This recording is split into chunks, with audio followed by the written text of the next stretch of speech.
Good afternoon. Thank you all for joining us today. It's been a long time since we've been in Gary. The pandemic has obviously made that difficult for us, and we're glad to be back. We've had the opportunity today to see a number of things that have been going on at the school. We want to thank Dr. McNulty and her team for showing us around and hosting us today so that we can see the number of improvements and the programs that are here in play in Gary right now. Before we get started, I do want to recognize that we have a number of local officials and state officials who are here today joining us for this meeting, and I just want to thank them for being here. We have with us from the state legislature, we have Dr. Vernon Smith here. We have Senator Eddie Milton, who serves on our board. Representative Reagan Hatcher, I believe, is here as well. We have with us Representative Jeff Thompson, who is on our board. From the mayor's office, we have Deputy Mayor Trent McCain here with us. Appreciate you being here with us, Mr. McCain. From the advisory board, we have with us Mr. Robert Buggs. We have Akila McCain, Mr. Norman Bailey, and Mr. James Biggie. We do appreciate everyone being here today. And Ms. Carter, you have Ms. Lorana Carter here too. We have Ms. Carter as well. Thank you. I do want to say before we get started, I know we don't have. It's been a while since we've been here. I do want to take a time to introduce ourselves so that you all know who we are. I'll start by saying I am Justin McAdam. I am the chair of the Distressed Unit Appeal Board. I have been in this role for the last couple of years and am pleased to be here and here with you all today. I'll turn it over to Commissioner Bennett. Thank you. My name is Wes Bennett, Commissioner of the Department of Local Government Finance. Good evening. State Senator Eddie Melton, representing Senate District 3, which is Gary, Maryville, Holbrook, Crown Point, Lake Station, and New Chicago. I don't know if I just have a few opening remarks. First off, I just want to say I'm extremely proud of the community tonight for coming out, and almost every seat is filled. So I want to thank you all for coming out. This is our opportunity. This is our opportunity to let our voice be heard. This has been over 5 years. We've been in this predicament with the school corporation. Myself, I serve on DUAB. I alternate every other year with Representative Vernon Smith. As of 2017, legislators are on DUAB as non-voting members, both Republican and Democrats.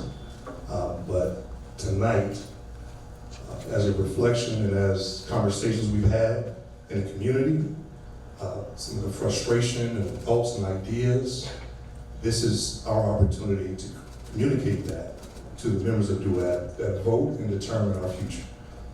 So I want to encourage everyone to share your thoughts. I want to encourage the DUAB members to listen and to take heed to what the community is saying. I mentioned earlier, we've been in this predicament for over 5 years. We're ready for the district to return back to local control. However, we realize it's going to take a process, and myself and the legislators, the Representative Gary, we are urging our colleagues in legislature to start putting those processes in place when we go back into session in 2022. So again, we're here to listen, and this is the community's day to let your voice be heard, so thank you.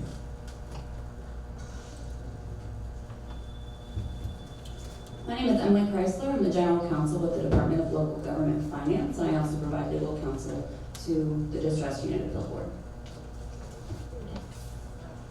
Tracy Brown, I'm the CFO with the Department of Education, and I represent Dr. Katie Jenner on the board. Paul Joyce, I'm the State Examiner for the State Board of Accounts, and I've been here from day one. I agree with Mr. Melton. We don't really want to run your school corporation. You have to find that right way to do it. We do all want success. So don't anybody ever think this is what we want to do. Thank you.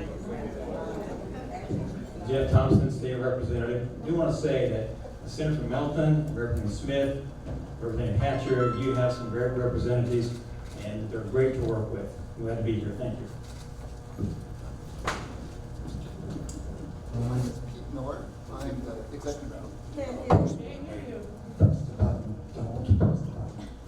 My name is Pete Miller. I'm the executive director of DUAB. I provide administrative support to these folks. All right, well, thank you all, and I appreciate, Senator Melton, appreciate your comments.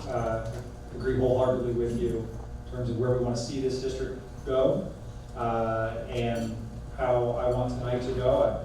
I'm looking forward to hearing from all of you. That's why we're here, and so we really do value this input and value the opportunity to hear from members of this community as we reflect on how best to guide the district in the role that we've been charged with. I am going to change things up a little bit from our normal order of business. If you follow us, you've been following us online during the pandemic, normally we take public comment at the beginning. But in recognition of the fact that that's really our main goal for being here tonight is to hear from all of you. I want to take the short amount of business that we have before us today, take that early and leave us as much time as possible so that we don't feel rushed to be able to take that public comment. So with that, I'm going to move on to our first order of business. If you haven't had the opportunity to sign up yet and you do want to provide comment today, please sign your name there at the sign-up sheet, and we'll be sure to have Mr. Miller take that before we kick off our opportunity for that commentary. So with that, our first order of business is the approval of the minutes from the September 28th, 2021 public meeting. Everyone's had a chance to review those minutes in advance. Are there any changes or additions that need to be made to those minutes? All right, hearing none, I would entertain a motion to approve the minutes. So moved. Is there a second? Second. A motion and a second. Mr. Miller, would you call the roll?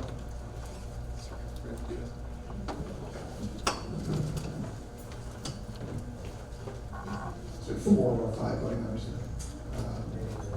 Mr. Joyce? Yes. Ms. Brown? Yes. Mr. Bennett? Yes. And Mr. Chapman? Yes. That's 4-0. Our next item of business is an update from Dr. McNulty about the school corporation. Dr. McNulty. Can you hear me? Okay. Well, again, thank you so much for making the journey here today. It was a pleasure to give you a tour of some of the buildings and some of the programs that we have going with our students. We've got some great activities and curriculum that we feel like we've implemented and will continue to enhance those as we move forward. Again, we appreciate you making the journey here today.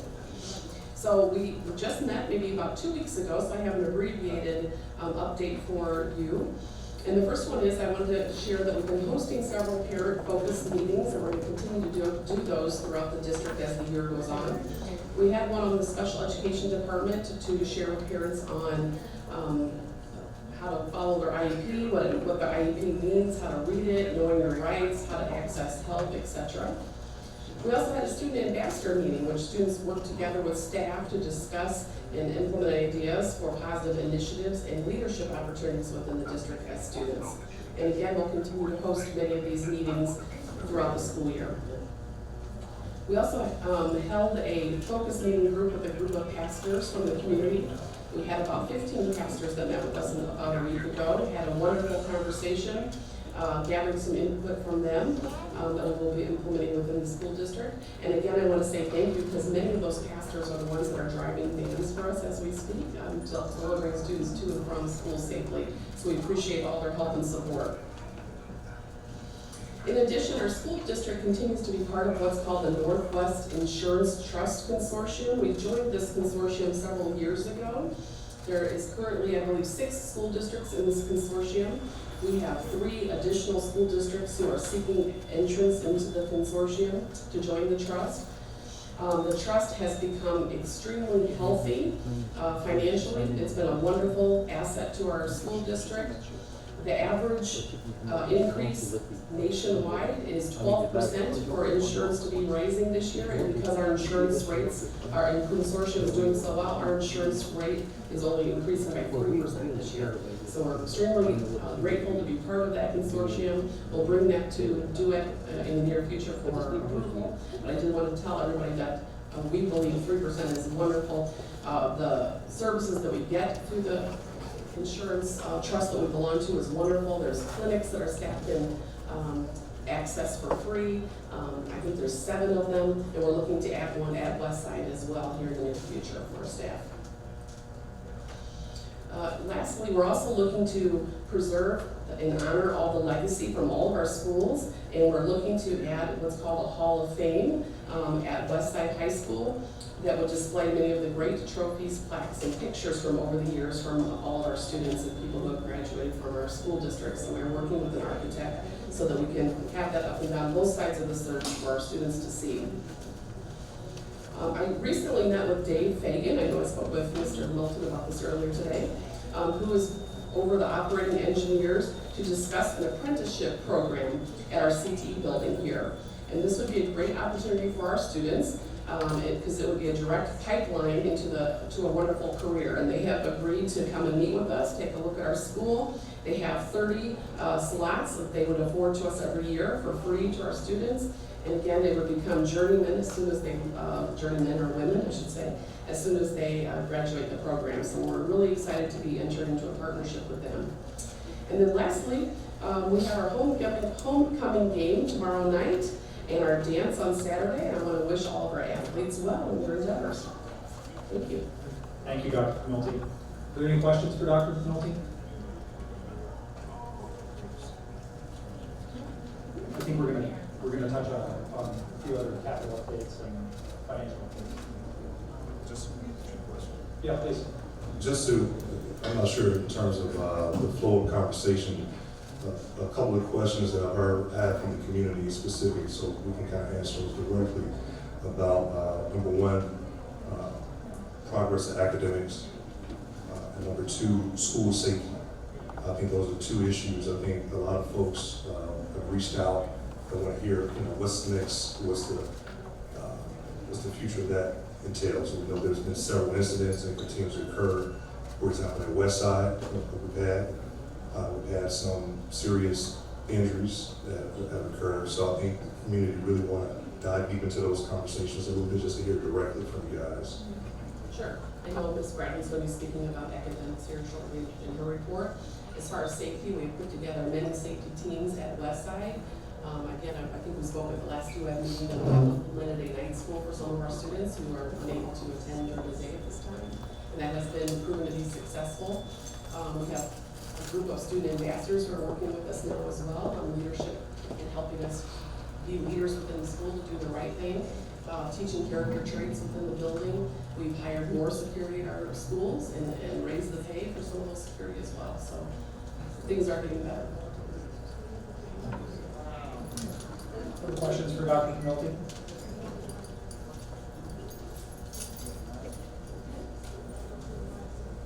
All right. Well, with that, we will move on to the path forward update.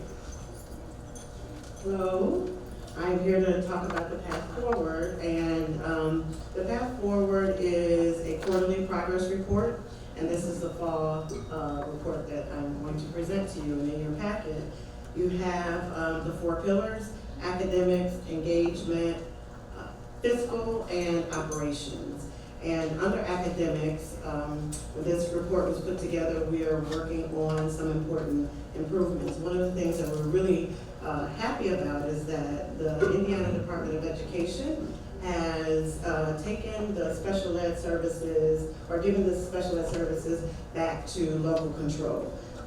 For years, our special ed department was heavily controlled by the state due to some issues with compliance. However, we are currently in compliance to the point of having that back under local control, and we are very excited about that. We've also added horticulture and auto mechanics to our CTE program. This is where the CTE program is held, and as some of you were able to see earlier, some of our cool programs that we have here that we have to offer to our students. Under engagement, we have a couple of new high school teams. We have golf happening soon, or golf is happening now, and tennis happening soon in the spring. And you were able to take a look at those tennis courts that are being remodeled, and they look great. The other item is that we have committees of teachers and staff members and community members as well, working with us on a curriculum committee, as well as other committees. And one of the topics that they recently met about was culturally responsive books and instruction and curriculum for our students. And we're proud about that as well. Under fiscal, we've spent a lot of our dollars on professional development for our teachers and staff, and we've rearranged our calendar so that instead of just having a few days at the beginning of the school year, we have rolling professional development throughout the year. One of them is going to happen Friday. Tomorrow, half a day is professional development day for our staff. And then finally, under operations, we are looking to increase our IT committee, and the group meets together and also has members of the community come together, and families to help them understand how to utilize technology, how to utilize it for their student learning, and the various ways of understanding where education is going as it relates to technology. And we're proud to also announce that our state and federal audit findings have gone down 21%.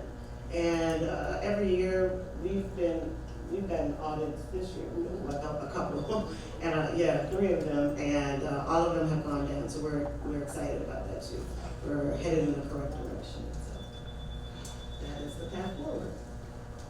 I do want to follow up on the iReady, the formative assessments. Have you guys taken I know we take those 3 times a year. We do a fall, winter, and spring. Have you done the fall assessment yet? We have done the fall assessment. We're still working on the data from it, and we'll have our first information about that baseline data at our next path forward review. We just finished it. Great.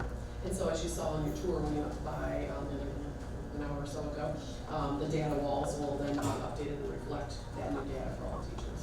How are teachers adapting to the change towards this data-driven approach?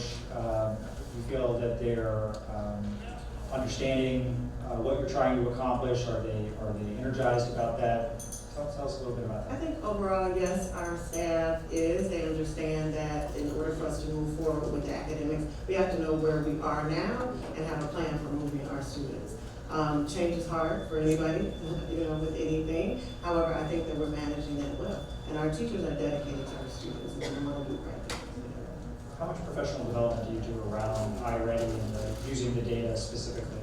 We have instructional coaches at each of the elementary buildings, and actually all of the buildings this year now have coaches, and they support our teachers with looking at iReady, and Edmonton data is what is used at the high school.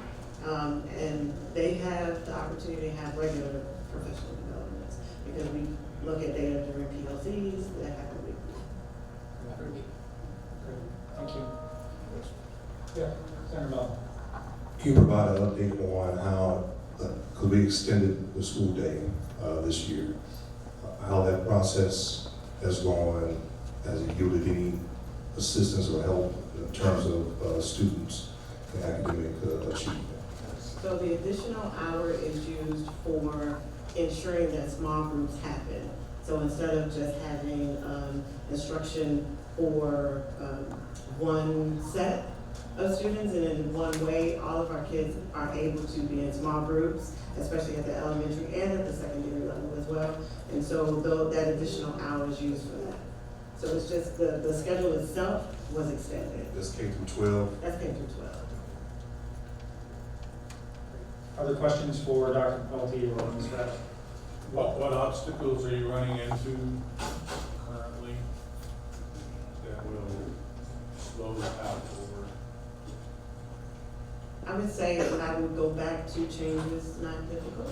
I mean, it's not easy, and that but the process of making those changes, we're doing those. It's just those things are in place. We have the curriculum, we have the research-based programs and understandings about how to improve those scores. It's just kind of getting everybody on the same page.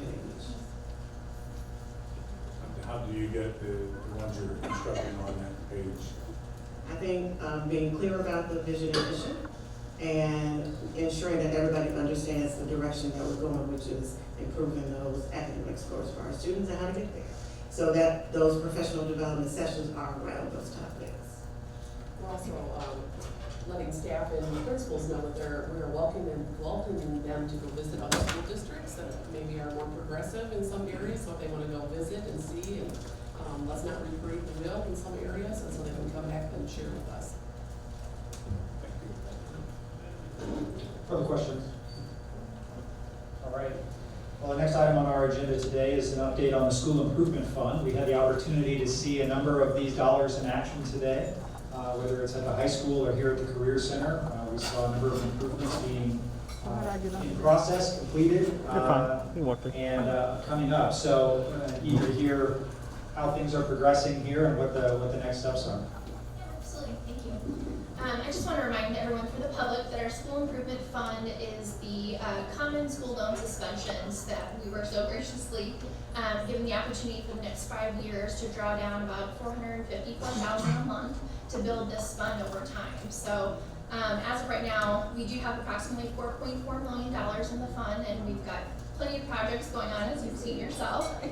Just to name a couple, we've got for Westside, which you got to tour a little bit today, our striping and repavement project is done, so our lot looks fantastic. The track has been completed, the press box has been renovated. We also had our Jumbotron was installed and it's ready to go. Our tennis courts, they have been re-fenced, and they have been put a new coat on the bottom as well and been painted, which actually we did a survey, and the public was involved in helping to pick some colors for the tennis courts. So they're nice and blue and orange, go Cougars. But behind those, obvious things, those closet doors, we've got HVAC for our Bailey that was just recently renovated with new boilers. All of our boilers and HVACs are currently in some stage of either repair or replacement at every school. So even the things that we may visibly see at each school, there are things as well that we don't necessarily see that are being completed and updated. So in your packet for today, we do have a claims docket for the month. It hasn't been too long since we last met, so we have about $134,000 of expenditures to approve. And again, that leaves us with about $4.4 million in this fund, but we have committed as well to the DUAB demolitions. Thank you. One thing, and I know I asked you about this last time, but I'll just for the benefit of all who are here. I know we were working on air conditioning at a couple of the buildings early in the year, and that was a bit of a struggle because of some of the supply chain issues that everyone's experiencing. What's the status of those projects now, and where do you stand going into the winter with heat and those systems? Absolutely, so those projects have been completed. So those schools that have had air conditioning issues are working and ready to go. And then it's the same for the winter time. We're doing all of the winterization and preparation to make sure that all the boilers and heating are going to be satisfactory when school starts and the change of temperature. Other questions regarding the capital fund? Just one. Again, I asked this similar question last meeting in terms of, so we talked about the heating and cooling system. I'm trying to think, there was another area that we had to cover as well. If I can come back to that, Mr. Chair, I'll bring that back up. Well, anybody else want to ask a question? Other questions regarding the capital improvements? As we think about, I saw the work being done on the roof at Westside. Obviously, that's been a massive project and one that we've been needing to tackle for a long time. Where does that stand? When do we expect to have that completed? And then how are we faring with other buildings in terms of tackling water leaks and other things? Absolutely. So Westside should be completed.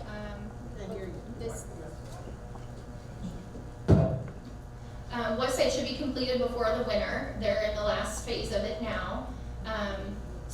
And then going forward, all the other roofs are being addressed. We currently have some more RFPs that are going to go out by the end of the year. Roofing is kind of one of those areas that have struggled with installation and supplies and labor, just with COVID and the pandemic, we're seeing that as an issue across everywhere, but roofing especially. So the RFPs that we have going out for our future projects, we're hoping in the spring and summer that those will pick back up as well.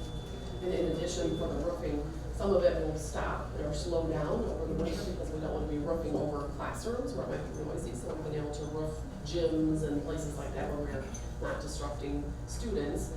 And we'll do it certainly over Thanksgiving break, Christmas break, that type of stuff. But otherwise, it'll resume full force in spring. All right, I remember now. Can you walk us through the process? It's kind of a twofold question. Walk us through the process of the Wallace demolition, right? How firms are identified or awarded when you're looking for and awarding those contracts, and are you using Gary vendors and local hiring for that? Absolutely. So we did an RFP many months ago.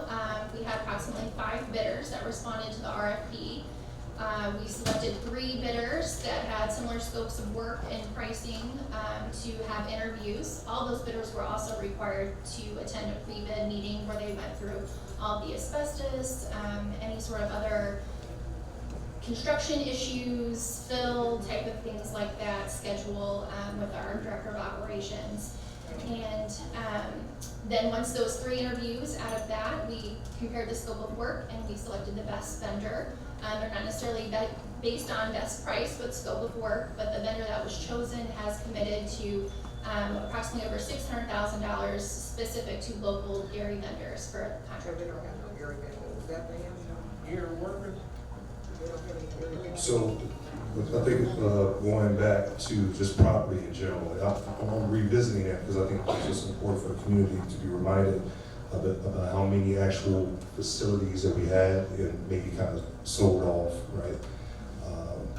How is that process going, and how many more vacant, abandoned buildings that we may have, and how the process is going in terms of selling those structures off? Yeah, we've sold approximately 26 from memory buildings. I think we have 6 left. And people that may be interested or businesses have to submit a proposal to us on the website, and it is vetted through ourselves and within the city as well.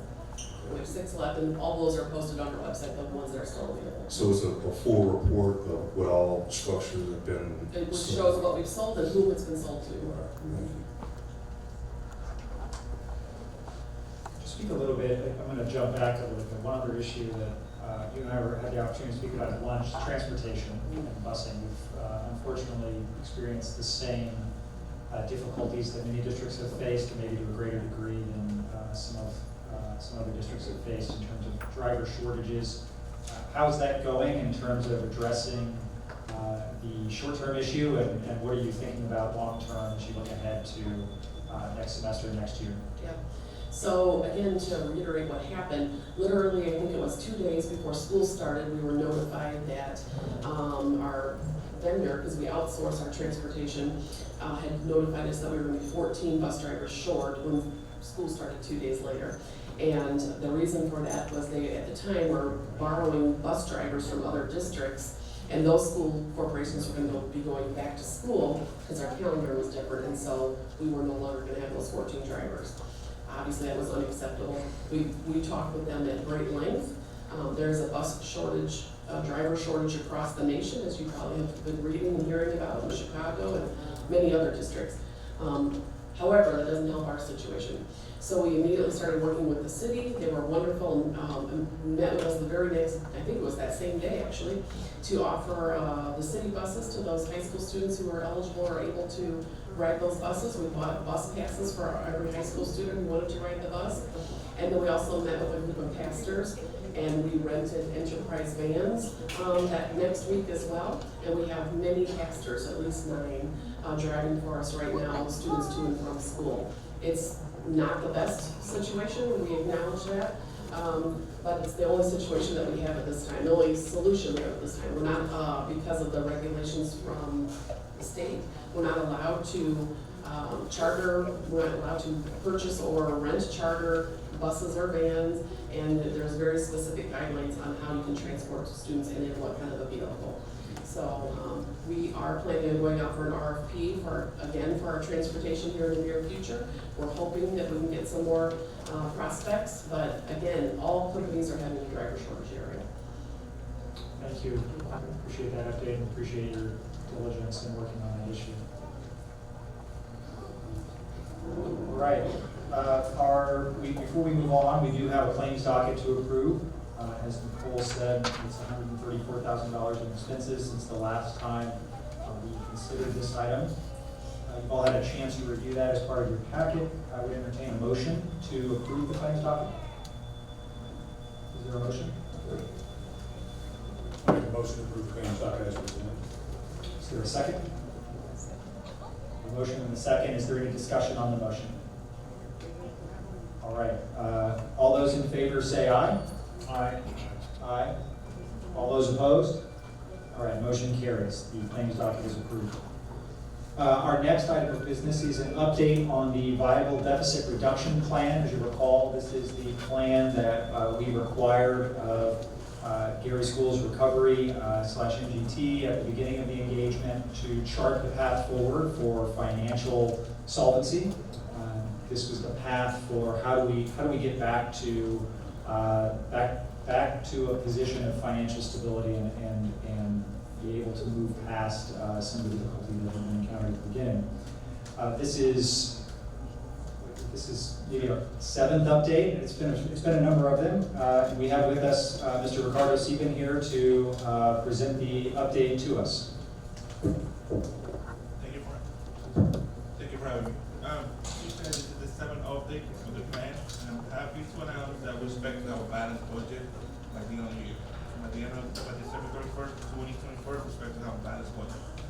As you know, the Viable Deficit Reduction Plan details 31 initiatives, 20 present initiatives, and 3 future initiatives that were designed to help the district get to a balanced budget.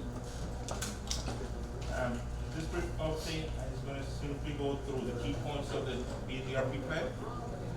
As I said, the deficit as of December 31st, 2020, is at $1.7 million, but we expect that deficit to be completely eliminated by the end of this year. We don't calculate deficit for the June update because of the difference in time fluctuation. As far as the debt has decreased to about $73.5 million, including $73 million in long-term debt and $500,000 in short-term debt. That is a decrease from $104 million as of June 2017. Although the decrease has been substantial, significant, it is worth noting that over the last year, the decrease of the long-term debt has reduced a little bit, the rate, because of the school improvement fund. About $5.4 million that would have gone to long-term debt are going into the school improvement fund, which is why the rate, I wish that had been decreasing, slowing down in the last year. The plan update, as of June 30th, 2021, we had 28 present initiatives, of which 24 have been started, and the other 4 are due to start sometime in 2022. Right? We have one initiative starting in the second quarter of 2021, which was the local referendum. Now, if in your packet, you're going to see a table on page 55 called variance analysis. Pretty much the first column is going to list the initiative. The second column is going to list what we expected the initiative to have, the fiscal impact we expected to have by June 30th, 2024 for the original BDRP. The third column is where we're at as of June 30th, 2024. The fourth column is the variance. The fifth column is the status of the initiative. And the sixth and last column is when we started or when it's expected to be started. In your package, page 57 to 62 include graphs that would show the actual financial impact of the initiatives in total, based on whether the initiatives are generating revenue, they're reducing costs, the investment that we have to put into the initiative to pursue the specific initiative, and then how does that all work or fits into the annual deficit and the overall financial benefit of the initiative. As of June 30th, 2021, our BDRP 7 update had a financial impact of $145 million. The total, for all initiatives.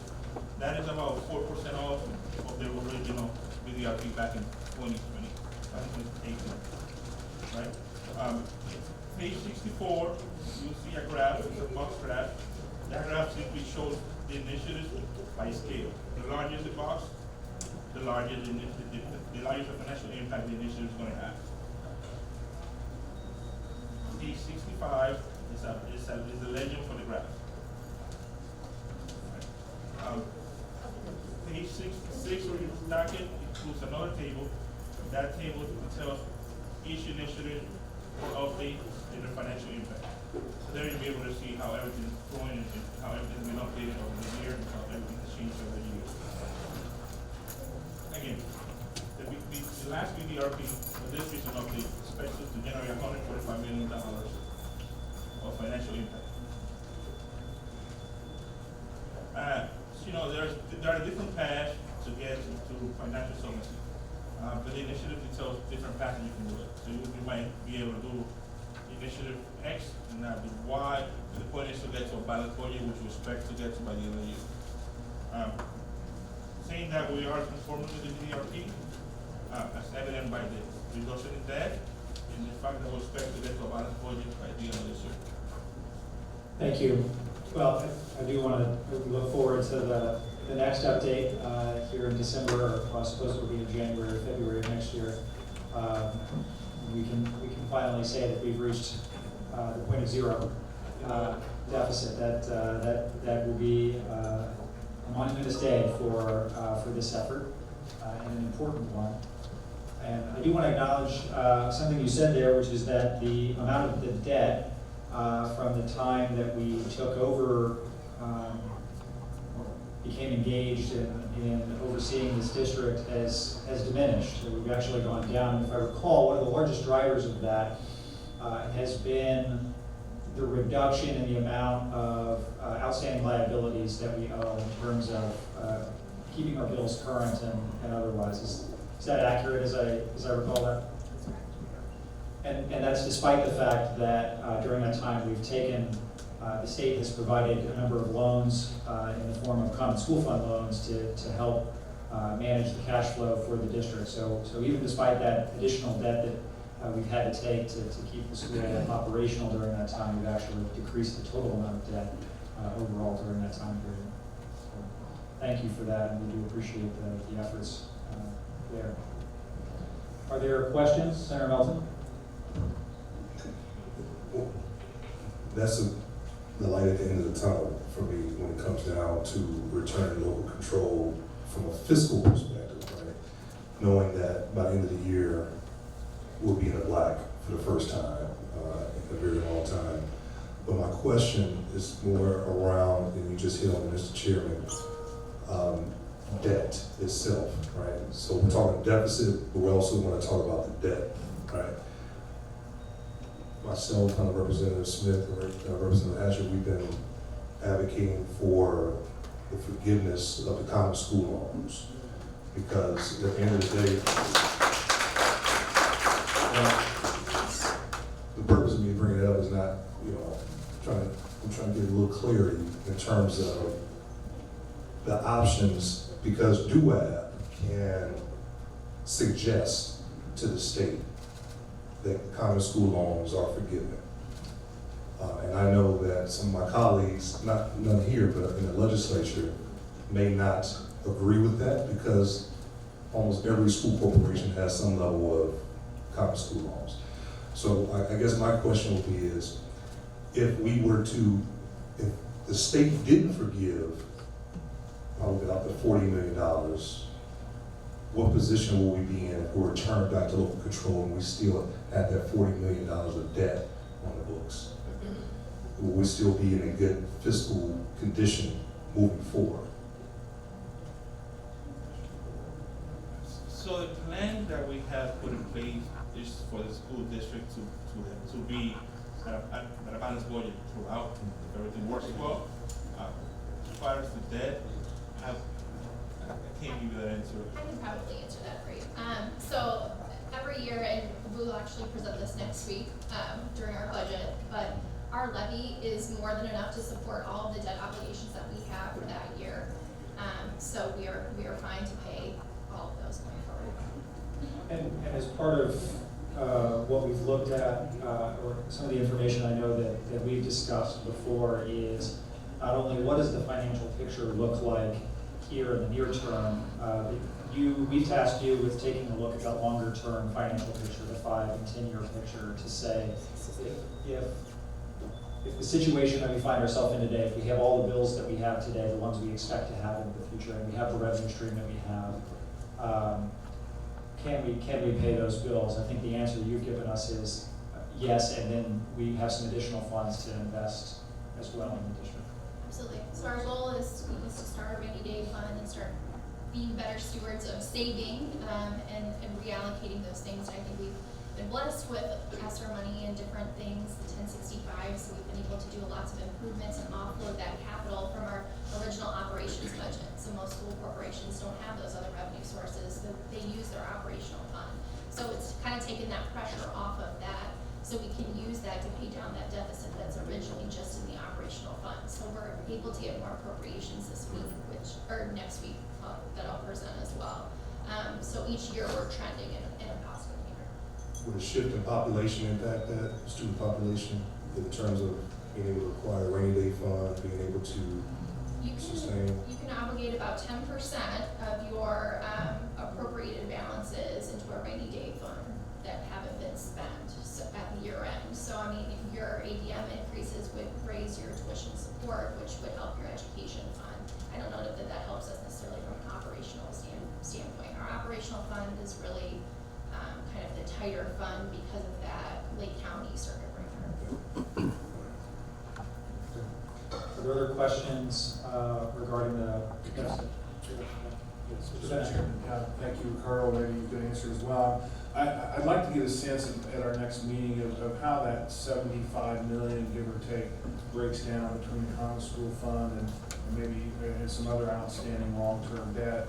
And I would suggest, and maybe you've probably already done this, is if there's refunding opportunities, outside of it, if you've got long-term debt that has been issued outside of the normal common school fund, maybe there's opportunities for refunding on that and savings as well. So if I could get a feeling for a breakdown of that 75 million, I appreciate it. Thank you. Any other questions for the team? All right. Well, that does conclude our formal agenda in terms of the business items for today. So I do want to turn to the public comment. I know that many of you have signed up, and we are looking forward to that. As a reminder, I'll just give you a little bit of a run of show of how things will work. We would ask that first that you sign up, and so if you haven't had a chance to do that, please do. Please let Mr. Miller down there at the end of the table know that you would like to speak, and we'll be sure to get you in the queue. We will have invite people to step to the podium here to provide remarks. We ask that you try to limit your remarks to approximately 3 minutes. Mr. Miller will keep time, and he will provide, we don't have a visible clock, but he will give you a reminder as you're approaching that 3-minute mark, and just ask you to conclude quickly if you would. As we do that, we do want to make sure that we have time to allow everyone who has signed up to provide comments and to have an opportunity to give their remarks to the board. We'd also ask, as if somebody ahead of you has making the same comments that you were going to make, if you could perhaps reference those comments and try not to completely duplicate what they have said, but so that we have an opportunity to hear from as many individuals as possible. Yes, and so before we get started with the individuals who have signed up from the public, we have invited Representative Smith, Representative Hatcher to provide comments if they would like to, and we will provide them that opportunity before we get started on calling names from the public here. So with that, Representative Smith. Yes, I'm not sure if this is working. I don't see the light coming on. Can you hear me? Can you hear me? Fine. I'm going to speak for both of us here today. Great. And I want to just. Can you hear me? Just It's not the. This light is not coming on.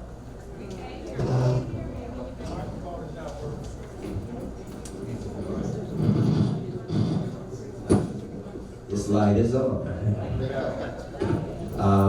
It's with all sincerity that I want to thank you, Mr. Chairman, and the members of the DUAB board for coming to Gary. I think you would witness that the years I've been on the DUAB board, I've pushed for this over and over again, so I appreciate you coming. I know it was delayed because we made a decision, you made a decision collectively last year to come to Gary as often as possible. I think you're going to meeting or something to that degree. And I know that COVID prevented that. We really appreciate you being here today. There was a concern by one of our colleagues on the House side that the citizens of Gary were not really concerned about their schools. That was said several times. I think by virtue of the fact that we passed a referendum even though there was some resistance, and with this outpouring of citizen support here today, it proves that we do care about our schools. And I want to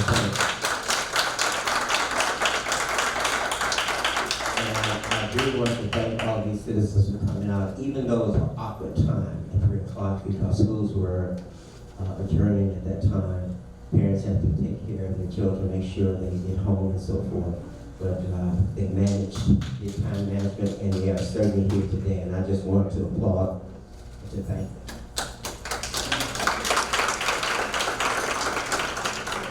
I know that many of the topics that I have on my notes will be addressed. But being a representative of the people, these were things that were brought to my attention since your last meeting, and I wanted to just, with my responsibility to the people, share those topics with you.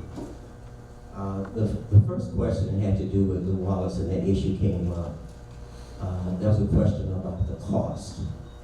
And I think that even though that topic has been addressed, we need more information about how they agreed on the amount, and I'm not sure what the amount is, but the rumors has it floating around somewhere 2.2 million, I'm not sure. And then we had a question about the bricks. Those bricks have value, and we need to know will that be those bricks when they're sold be deducted from the cost of the demolition of Luaz, or will that be one of the benefits for the demolition company that they need to keep those dollars? We need to know that. Have that question asked.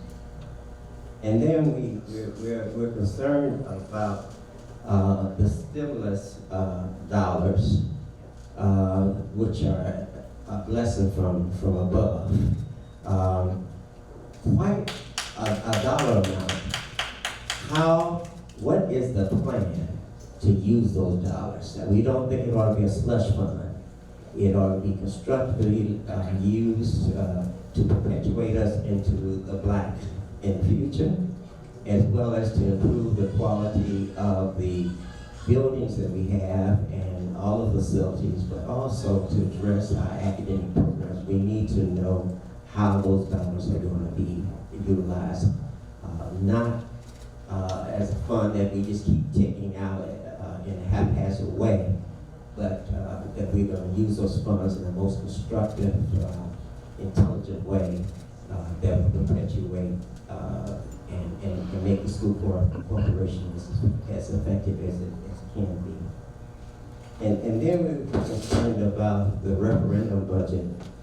Even though I think there's been some effort in giving fairness to Dr. McNulty and her team to involve the community in that process, probably hasn't been to the degree that the community would desire.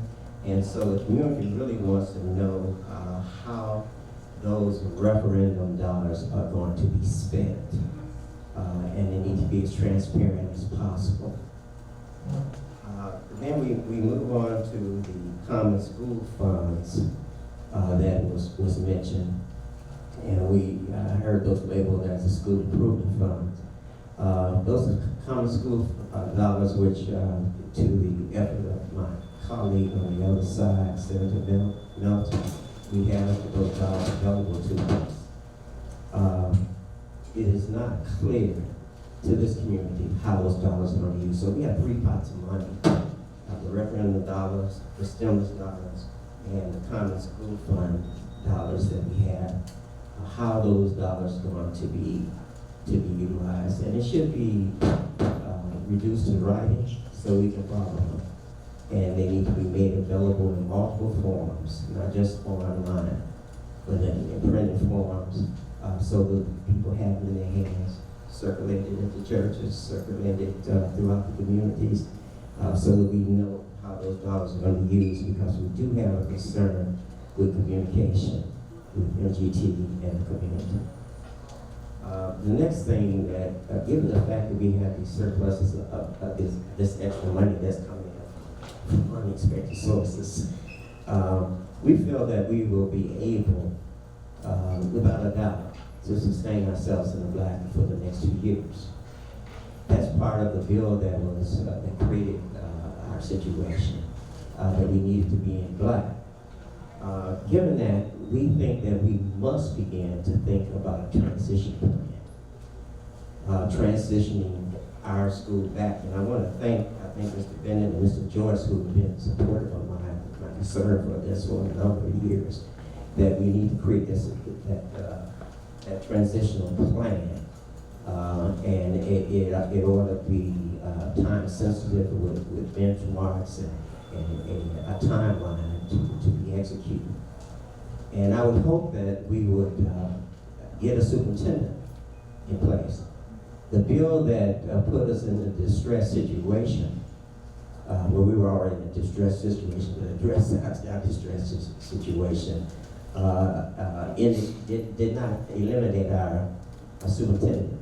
It certainly neutered our superintendent. She had no power, and the initial representatives from MTT were not inclusive, did not keep it informed. I think that was the gist of the bill, was that they would work with that superintendent, but the superintendent was isolated and chose to leave, and I probably would have done the same thing. But we need our superintendent in place for a transition. And the community does not want DUAB to appoint that person.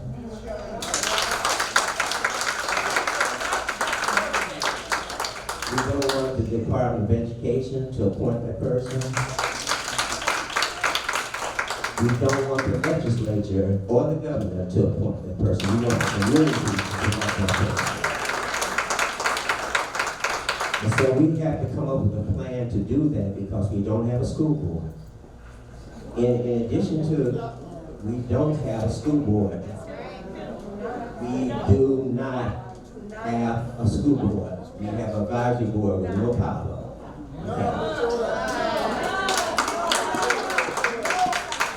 As I told DUAB is our board in essence now. We don't have a board. And so we need to talk about, address how do we get a new board.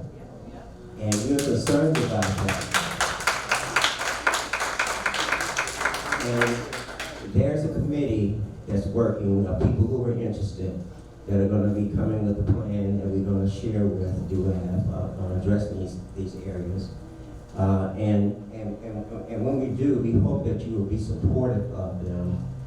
We want to work with the State School Board Association in this, that is an impartial entity. but we need to have involvement of Gary citizens, because this board will be representing Gary citizens.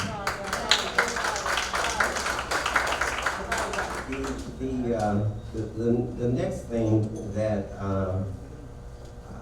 we're concerned about is the areas that I brought up to this board when I was serving, in 3 areas that we felt that MGT has been derelict or not as effective in being kinder in addressing, and that is engagement of the community. And we're not talking about engagement of students in activities, we're talking about engagement of the community in the direction of the school corporation. And so we put benchmarks, we put indicators in the contract, which I recommended, and I appreciate your support of it, because I certainly didn't have a vote enough on the board. But I don't think those things have been achieved, and in all fairness, COVID, of course, prevented some of that. But I think more could have been done. Another area which is in that contract is communication and transparency. Once again, I think COVID affected that, but more effort could be done in the area.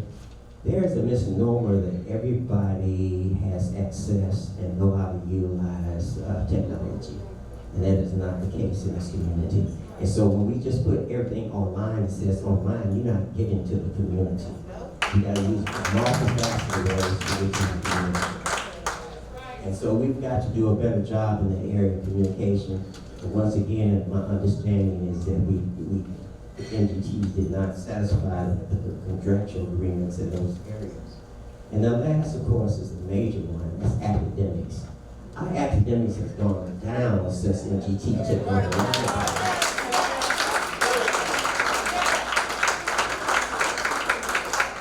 When we took over 5 years ago, we had an A school, we had a couple B schools, we had some C schools, we had some D schools, and we had some F schools, and probably more F's than the other letters of the alphabet. But now we got all F schools. And we have not made any progress.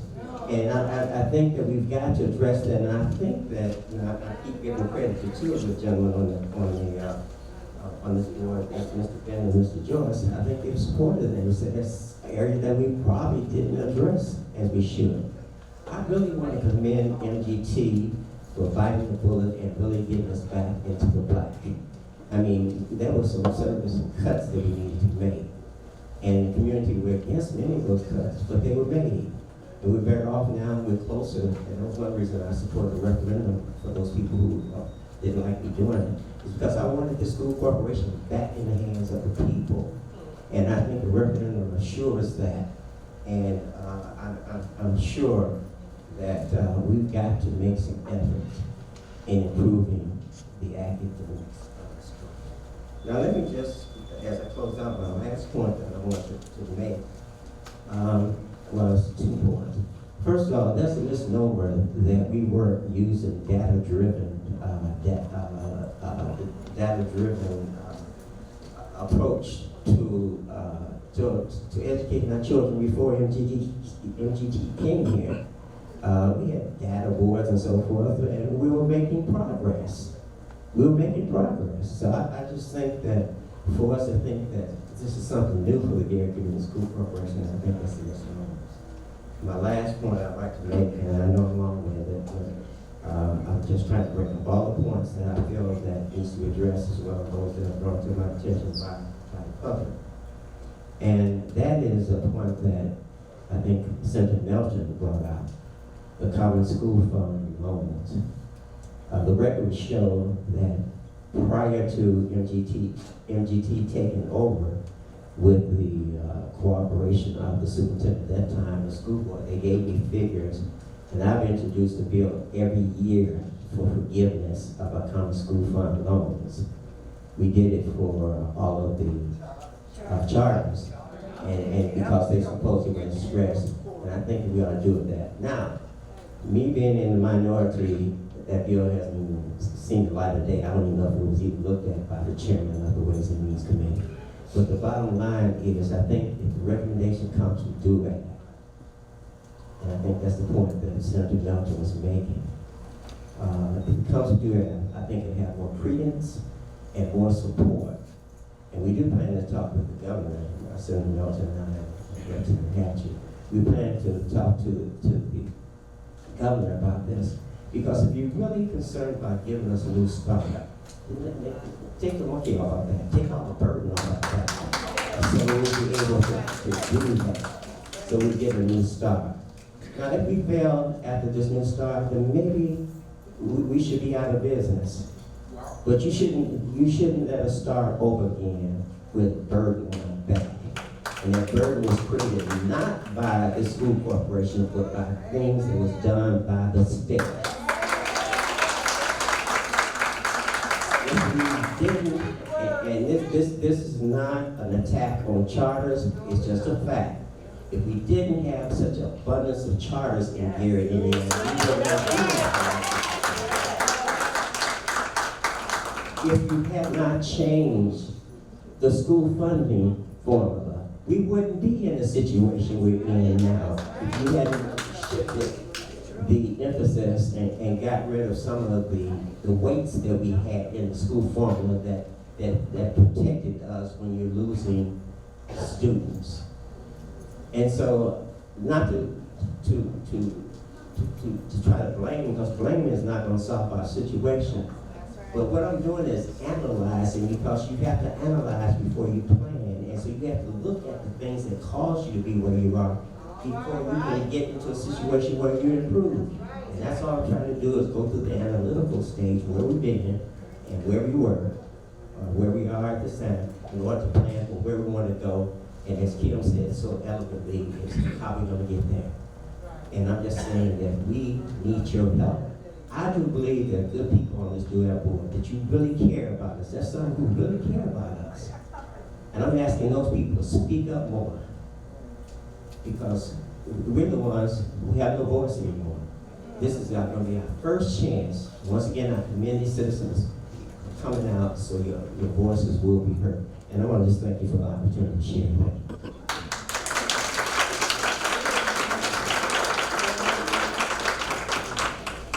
Dr. Smith, we appreciate your voice and we appreciate your comments, and thank you for being here and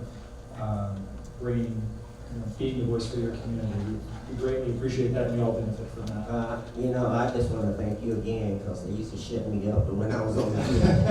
And you allowed me, the year I was under your chairmanship, you allowed me to speak as much as I wanted to. You never tried to shut me up. And I really appreciate it. And I appreciate all of you for listening to me last year and some of the changes that have been made where the citizens get a chance to speak. Because at the time that we could not even speak at one of the board meetings. I appreciate that. I appreciate you coming here. And I appreciate your leadership. You don't know how much I appreciate your leadership. I was looking forward to shaking your hand when we got here, because I really appreciate you. Thank you. Good. Feelings mutual, and we believe in listening on this board, and we're going to keep doing that. So thank you. All right. Well, as I said, we're gonna move to the next portion here, and so Mr. Miller, we'll call your name. When your name is called, please step up to the podium, and we'll begin remarks at that point. Do ask that you restrict your remarks to 3 minutes if possible, and we'll give you a gentle reminder as you approach the 3-minute mark. Thank you. Mr. Miller? Judy Mead, you're the first speaker, and let me just make a couple introductory remarks. You can just get ready. Just to set expectations, I've got 40 names or so. So if everyone takes the full 3 minutes, we're going to be here another couple hours, which is fine. We'll stay as long as it takes, but just to set your expectations. But you don't have to take the full 3 minutes if you don't want to. And number two, I apologize if I mispronounced your name, but I can't read the writing here. I apologize in advance. And then lastly, I'm going to, just to help us go more efficiently, I'm going to announce who's speaking and then who's on deck. So Talithia Barrett, if you can make your way to the lectern and just stand behind the speaker, and it's me, you're free to start. Good afternoon, can you hear me? No. So is it live screen? Now we can hear you. Now we can. Okay. I'm gonna follow my representative's lead We have 3 concerns and 1 request. My name is Judith Lee Mead. I am the national president of the National Gary Theodore Roosevelt Alumni, the official national Roosevelt alumni. First question, I'm going to read the question during the request and then ask the representative. We would appreciate it in writing and ask for some of the responses. That will help cut the time. Who owns Roosevelt? We get, no, it's a DUAB, no, it's which returned back to the city. We need to know who is the actual deed holder of Roosevelt. Mr. Parrish works for whom? He, I understand, is the representative in handling the fate of Roosevelt, if that is still true.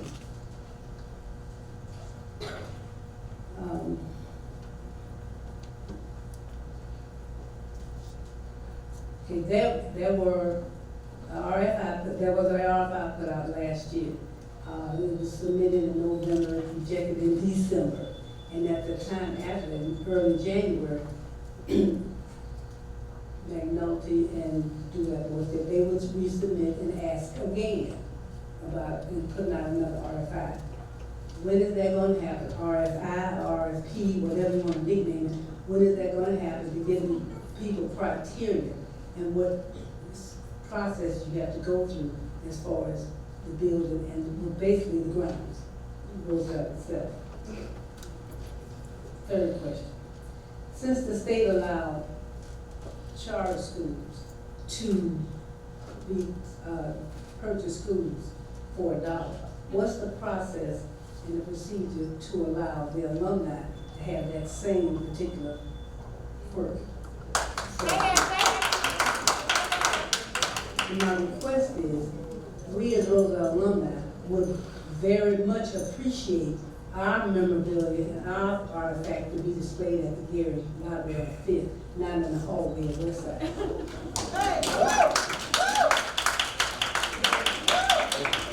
Thank you, Barrett and Rachel Wilbur. You're not that.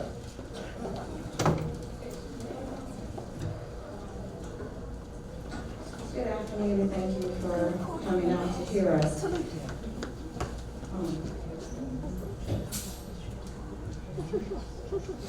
Good afternoon, and thank you for coming out to hear us. I'm just going to read some information I wrote. Depart from me, you workers of iniquity. Iniquity means gross unfair behavior, gross unfair treatment. Inequality comes from the word iniquity. So when Jesus says to those, depart from me, you workers of iniquity, he's actually saying in our day, depart from me, you workers of inequality. Due process. It is the fair treatment through the normal judicial system, especially as citizens who are entitled to due process. Disenfranchisement means the state of being deprived of a right or privilege, especially the right to vote. And we all know that we have been deprived of a right of due process or hearings here in Gary because there is no school board. Violations of due process feels like a violations of our God-given rights. It is traumatizing. It is oppressive, painful, tormenting. It is afflicting. It causes mothers to cry out, people of communities to become unraveled. I am a mother of 2 children who have been severely harmed while in public schools. My firstborn nerves were severed by a racist teacher in North Carolina. So I decided to come back home to Gary, Indiana. I came and I enrolled my children in a school that kept me safe. Unfortunately, my second-born child, I found unconscious in a puddle of blood at Westside. She was not given any form of treatment, attended in any way. An ambulance was never called. My daughter lay unconscious in a puddle of blood for 45 minutes. I have not yet, and I speak through such pain, been able to have due process, because every time I try, McNulty denies me the ability to have an advocate. I've asked time and time again to have an advocate to speak on my behalf, because the pain of having 2 children hurt by public officials of public schools is such a violating thing as a Black mother. Trying to trust your children to your hands to educate us, yet I've had one with severed nerves and another laid 45 minutes in the floor full of blood, and I've yet to have a hearing, and constantly denied the ability to have an advocate, so I don't have to be traumatized constantly speaking about my daughter laying in the floor for 45 minutes. Again, I have yet to have a hearing. There's no school board for me to go to. There's absolutely no one for me to speak to. When I do try to talk about it, as you can see, I am coming unraveled. I'm a mother, a Black mother, who is scared and fearful for my children from all kinds of different directions. So to not have anyone that understands my culture, that understands if I'm screaming and I'm hollering, it's because of pain. And why not give me some type of advocate to speak on my behalf? Instead, what I got was this.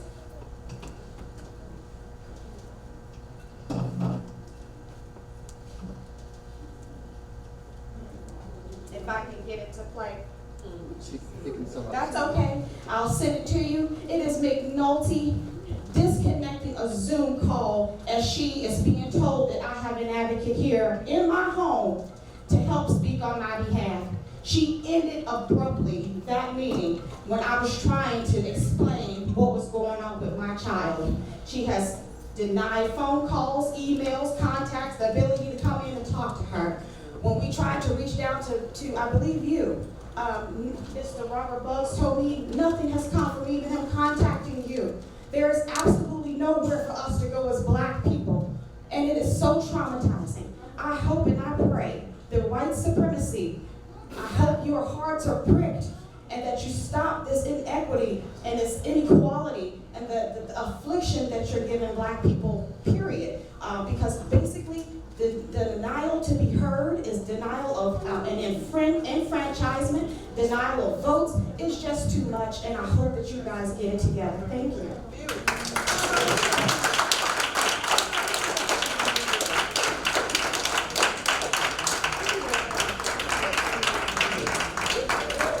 Okay, Jackie Lee, I'm sorry, you're up next. Rachel, step out of the room. So Jackie Lee, you're next. Hinkle, you're on deck.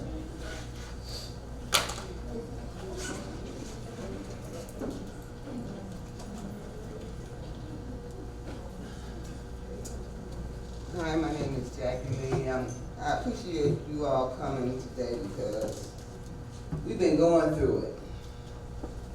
And just like you all, we all have children, we all have family members. It's time to turn our schools back over. It was a failure. The academics, it was a failure. And I think y'all need to apologize to this community. I really do. I think when you have wronged so many people in the community, it's time to apologize to us and make it right. That's what I want. Because just like Dr. Smith said, we had B grades, A grades, C grades. Now we got all Fs. I think not only do you need to apologize to the school that you failed,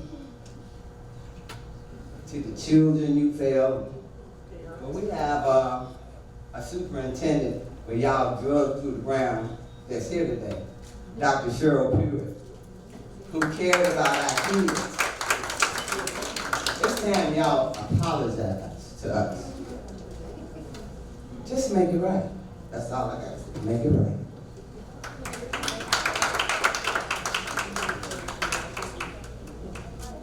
All right, Ms. Tyndall's next, and after that is Sister Sandra Patrick. Hello, everybody. Hello. Hello. Thank you so much for your time here, those of you that have taken the time to be with us in the name of educating our children. I want you to tell the ones in charge of you, who represent DUAB, MGT, that those holding the power of money reins are not fulfilling the mission the Gary students need to be fulfilled, nor the mission of the Gary stakeholders, including our parents, perceived as our Gary Community School Corporation should have. The present Gary Community School Corporation powers that are in charge are guilty of lack of preparation. School starts yearly, I believe. That's right. Thus, buses should be in place, students' class schedule should be in place. Yeah. All students should be assigned a class held in a room with a teacher to instruct them. Heating and cooling systems should be working, but the present persons in charge failed to have buses in place to transport students, had students placed in the gymnasium with no schedules and no formal teaching taking place. At the close of the 2021 school year, not every student had electronic devices for learning.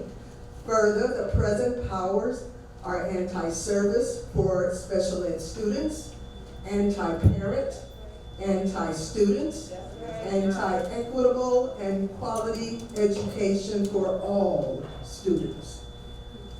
We need a change, and we need it now.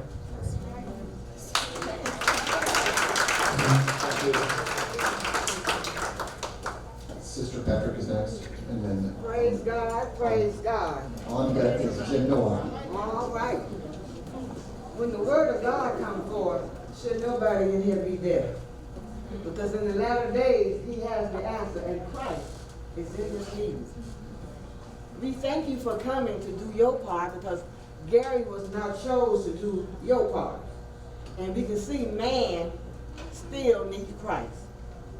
Superman, I mean, he was sharp as he wanted to be when he went around that corner and changed his suit. But the $600 man is still needed. So Christ says, tell them in the latter days, I have seen all that you have done. And you still need me in the life. You still need me, Gary. We're in a warfare. And this warfare you can't see because it's principalities and powers. And you was chosen to be on this side of the table, and we was chosen to be on this side of the table. Let's give God hands right now, because He's ready to give you a thank you because you did the best you know how that He let you in. Gary's schools right now are very ill. But He said, until you invite me in, you empty. Whether you Naptown or Washington Town. We need Christ in our school again, prayer. We can get all we can, all we see. But Miss Milton, as a woman of God speaking to another woman, you receive Christ. Because see, in the latter days, this time is not the one to pray. When you lay down at night, don't tell me you don't go home with all of your pillows full of Gary Community Center. Get some loving kindness in the latter days. Even Miss Hickney, when she was here, we talked to her. And when she told me, you know what, Sister Patrick, I didn't understand what you said. But this ain't for a woman, is. I said, no, it's not. Because our chemistries are different. Men, to go back tonight to Indianapolis, begin to see God. Because He said when it stinks in His nostrils, it's not going to come back. And when He said it stinks, He going to scoot it out. And however He send that money to Gary, you get ready to receive it. Because He going to turn the table. He made the last first and the first last. Get ready for the latter days in this time. Thank you. Mr. Milwaukee, and then next is Yes, thank you, board members. My name is Jim Nowak, I'm a resident of the city of Gary. I've been down to DUAB meetings, at least 3 meetings, while the school had been petitioning for the assistance from DUAB. And I remonstrated in favor of the DUAB takeover of the schools. I recognize from attending school board meetings over a period of many years that not only had the board neglected their responsibilities to administer the schools in a way that both was careful with money, but also careful with the young lives that they were in charge of educating. But we now see with the DUAB board, it appears that some of the budgetary issues have been addressed, but very clearly the issues regarding the progress of the education in our school system has fallen far short. I doubt that would have been anyone in the city, and I had gone down there to attend the meeting, but I doubt that there was anybody in the city who didn't recognize the need, the necessity, the urgency of having the DUAB board step in to right the fiscal house of the Gary Public Schools. I don't think there's anyone in this audience who would argue that either, and I know that senator representatives that would although they had wanted it to be a softer landing, but nobody argued that it wasn't necessary. We do. Now, oh well, I guess I didn't see you at the meeting. But very clearly now the issue has to be, we've got so much money. We are absolutely flush with cash in this system now.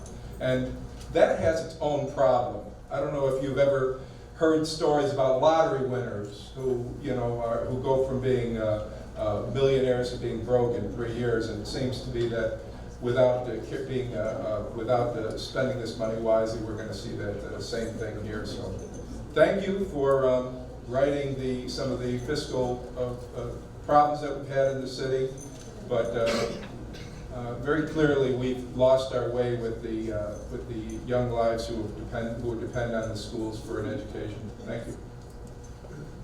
Thank you, Mr. Miller. Next is Mr. Arsenal, and we'll brought up down and is on that. Excuse me. My name is Ms. Wilborn. I had to leave Absolutely, yeah. You can. Okay. So And I'll just start with that. I don't know why in the world would you all still have a meeting at 3 o'clock when people got to get their school children. I had to leave to get my child to come up here and have someone say, my car is down. I had to get a ride. What if I didn't have a ride to get up here? All right, now, this makes no common sense.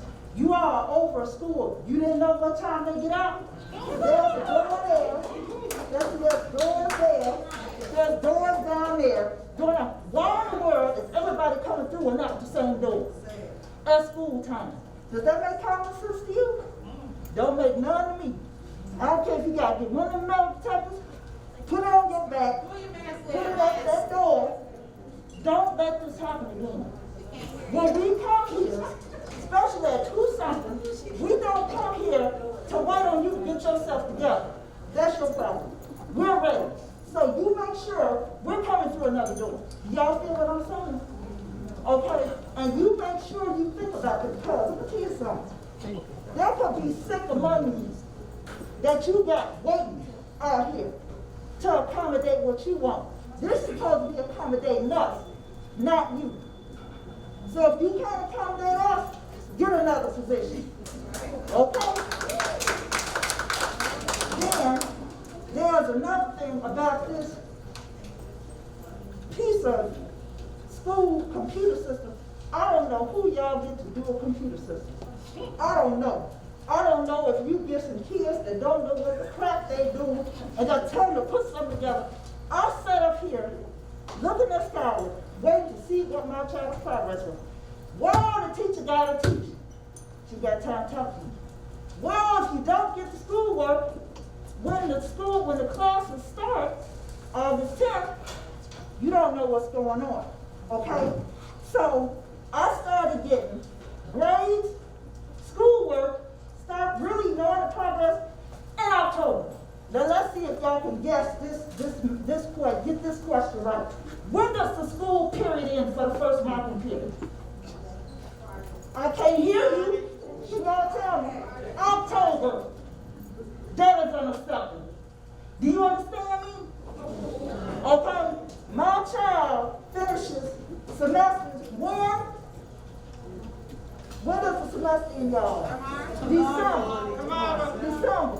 The school period ended in tomorrow. They're supposed to be doing great. Is this acceptable? Okay, if you don't know what you are doing, which I think many times people don't know what they're doing, get out of it. You're too old. I'm not looking at them teeth boxes here. You're too old to be sitting up here being in a position that you don't know what you're doing. Get out of it. Okay, me myself, I'm in a position I don't know what I'm doing. And then I'm gonna make sure they teaching me and training me on what I need to know. Because I ain't gonna be made no monkey butt out of it. Okay? So, don't do this. This was ridiculous. I ain't never seen no man beating around like this. This was ridiculous. It didn't have to go like this. And like I said, you have a computer system. Would you please get people that know what they're doing or something? I talk to the people, I say, oh, I don't see all the grades that you give them. Oh, well, I've got problems. I don't have all the students in. Well, I'm going to tell you, there's some of us that come on time, register on time, do what we're supposed to do, have the shots done, do everything we're supposed to do. So we should not be late knowing anything. Okay, and then the other thing is, We're over 3 minutes. okay, well, I want to let y'all know, please, y'all get another job. You know, and DUAB needs to be run by us. Y'all got somebody in there, it needs to be ran from the local community, because y'all don't know what y'all do.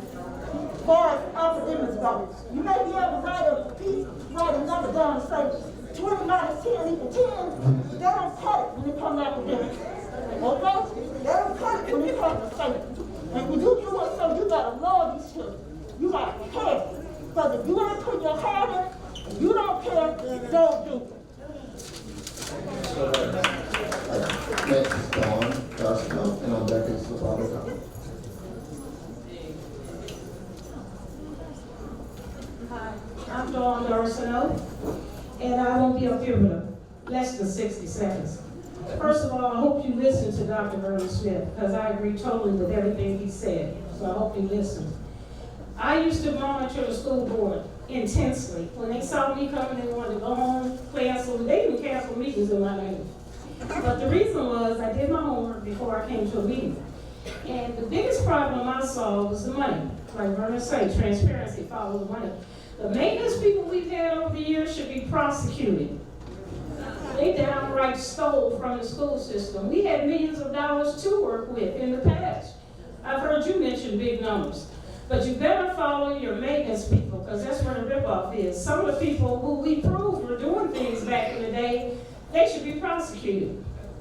So all I'm saying is, I agree with Dr. Smith, and watch the money. I don't care how much you say you got, you better watch where it goes. Thank you. Thank you, Ms. Darcino. And following this one is Reverend Dwight Carter.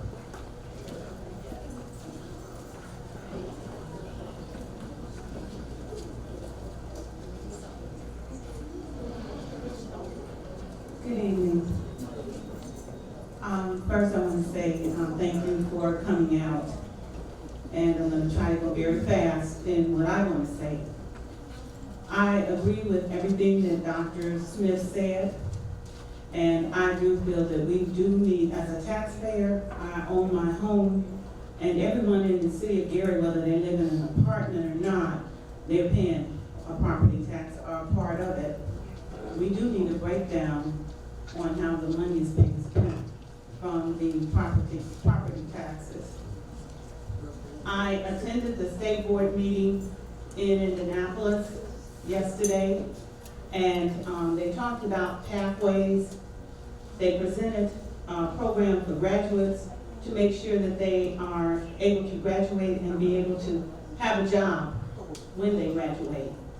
The only thing is, Mr. Sanders, I don't want to mispronounce his name, but in the presentation, they never talked about how they were going to implement it. So I'm hoping that with this program, to ensure that graduates will be able to have a job when they come out of high school, I'm hoping that some of the funding that we've received will help to bring back programs into the city of Gary that will allow our students to be able to do that. The next thing I wanted to say is in October of 2019, at a state board meeting, they talked about how the students had to perform at 145% and 175%. Tony Walker asked, do the teachers know? Are they aware of it? And at that particular time, the members of the state board were told that the Gary teachers of the Gary Community School were not aware of that. About a month or so ago, we had a mother to call in on the radio, and she complained because her kindergartner had taken a third grade test. Third graders take tests to make sure that they are eligible to move on to the fourth grade. So I began to understand why at the state board meeting, and the state board did pass the fact that they had been presented this. They passed it, but they voted on it. That only the urban schools would have to perform at 145% and 175%. And so now we understand why, because our kindergartners will be given a third grade test as opposed to a kindergarten test. So that's going to make sure that MTT continues to receive their money. And secondly, I just wanted to, as a member of the national and as a member of alumni of Roosevelt, class of '69, I want to piggyback with my president. We do not want our Roosevelt memorabilia to be placed at West Side. Thanks, Kevin Gardner, and then will be Carolyn Clark.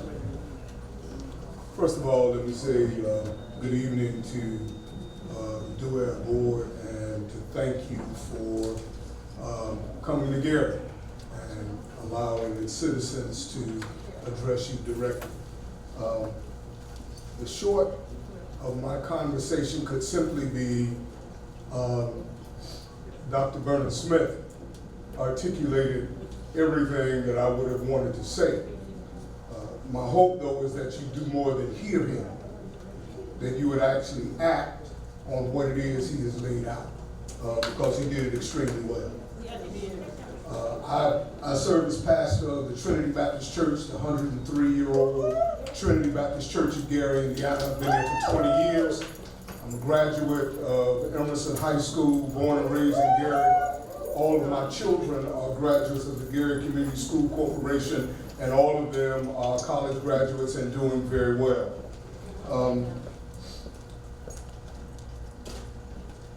The one thing that I wanted to bring out, a couple of things that I want to say, let me do it very quickly.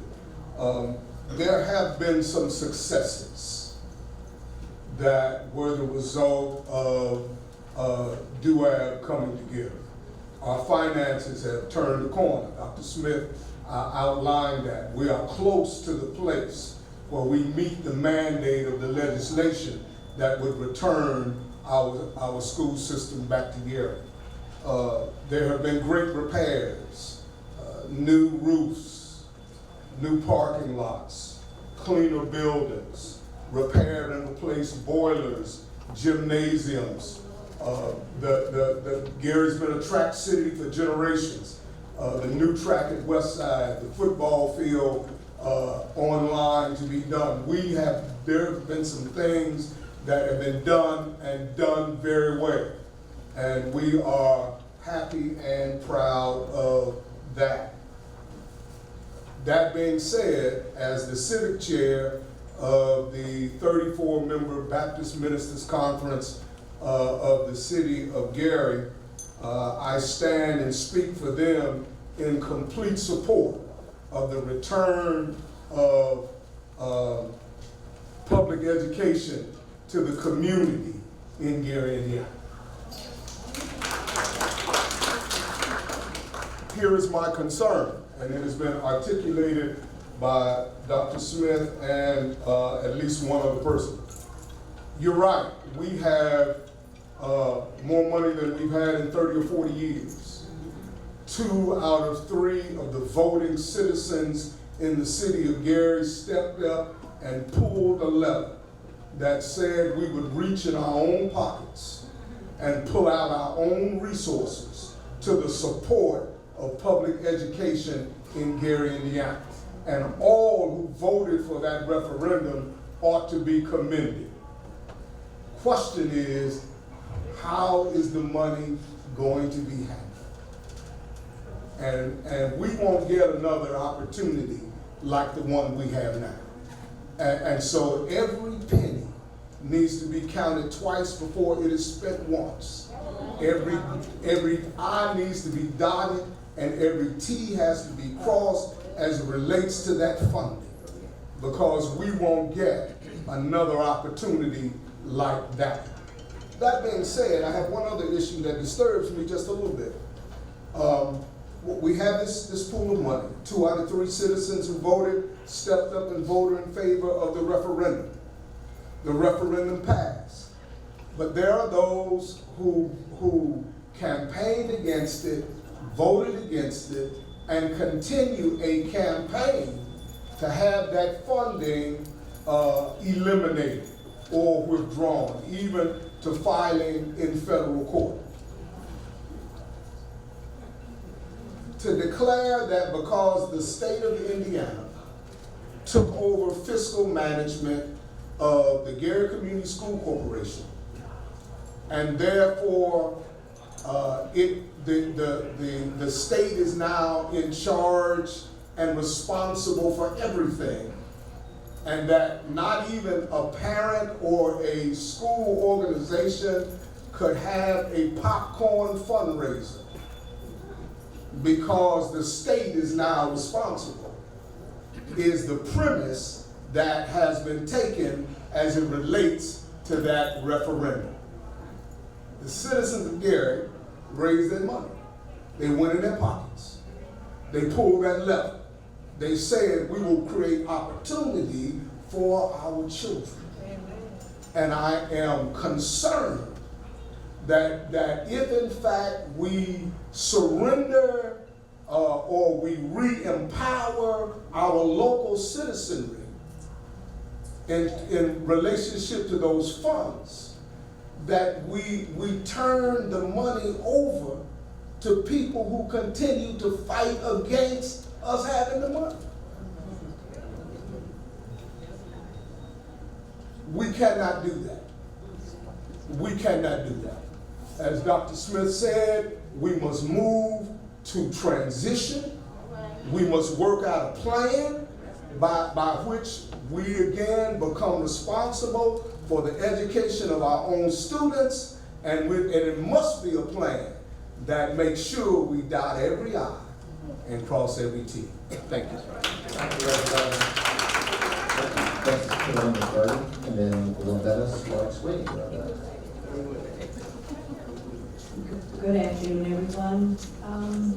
My remarks will be targeted at MGT and recent events at Westside. So I come before you today as a former high school teacher in the Gary Community School Corporation. For 20 years, I was honored to teach English literature and writing in addition to journalism through production of monthly newspapers and an annual yearbook. I'm here today because I learned a few things in those 20 years. I learned that demonizing and criminalizing students was a wrong idea, then and will always be wrong, and will only result in more anger and frustration among students and faculty alike. I learned that policing as a solution is wrong because it is a narrow approach to children that are hurting from the complicated circumstances of their lives that include racism, homophobia, and poverty. I learned that we must find alternatives that are derived from talking to students and looking at creative, productive ways of redirecting energy. I learned that if we engage students, give them creative outlets, provide good information, and bring adults in schools on board with supporting students, we will achieve new outcomes. We must bring about new policies that address new realities. Here are just a few suggestions. Initiate, through guidance counselors, student-based focus groups that meet regularly to determine the areas of concern among students. I don't think it's enough to have student ambassadors at Westside. They will be isolated, and their opinions probably don't reflect what all the students are feeling, especially those that are engaged in a lot of behavior that is destructive to them. We need to initiate faculty-based focus groups to determine the areas of concern among teachers. Are teachers really being asked if they know what's going on? Do they even know? Does the administration even care what teachers think? It's crazy. How can you have a solution to something if you don't know what the problem is? I think someone else said the same thing. The idea is to get a grip on what's really going on and to start the process of resolving the grievances and or the issues as everyone in the school sees them, not just the people on top, the administration. And certainly, I was just aghast at the idea that somehow all of this is going to come to a good resolution if we have lots of policing. So we need to initiate new cultural opportunities associated with writing, drama, and music, clubs devoted to poetry, fiction, nonfiction are ways in which students can share themselves in a safe environment. We need to make sure the school has a newspaper that students produce. Teach them to be reporters, interviewers, photographers. The same goes for the yearbook. And finally, put in place an in-school suspension system that emphasizes student learning around conflict resolution. What do students need that they are not getting? That should be the question for teachers and administrators. Law and order procedures will not solve the underlying problems.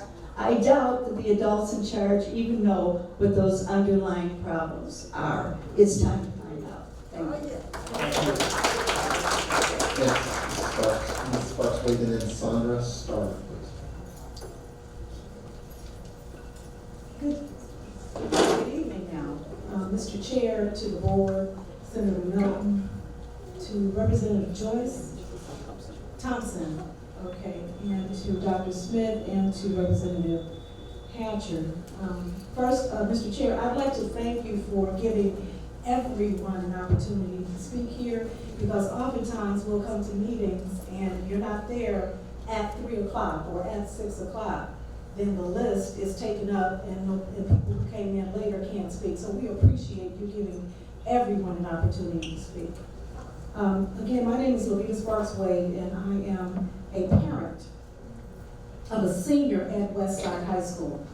He is a band member, and as a matter of fact, he called me just as this meeting was starting and to tell me that he did not have band practice, so I had to make other arrangements for him to be picked up. Band is an awesome extracurricular activity. It was one of the reasons why, even though we moved to Hammond in April, we stayed at Westside for his senior year because of his activities, especially with the band. But the band does not have uniforms. If Caleb, I saw him walk in, would you stand up and show the uniforms that the band has?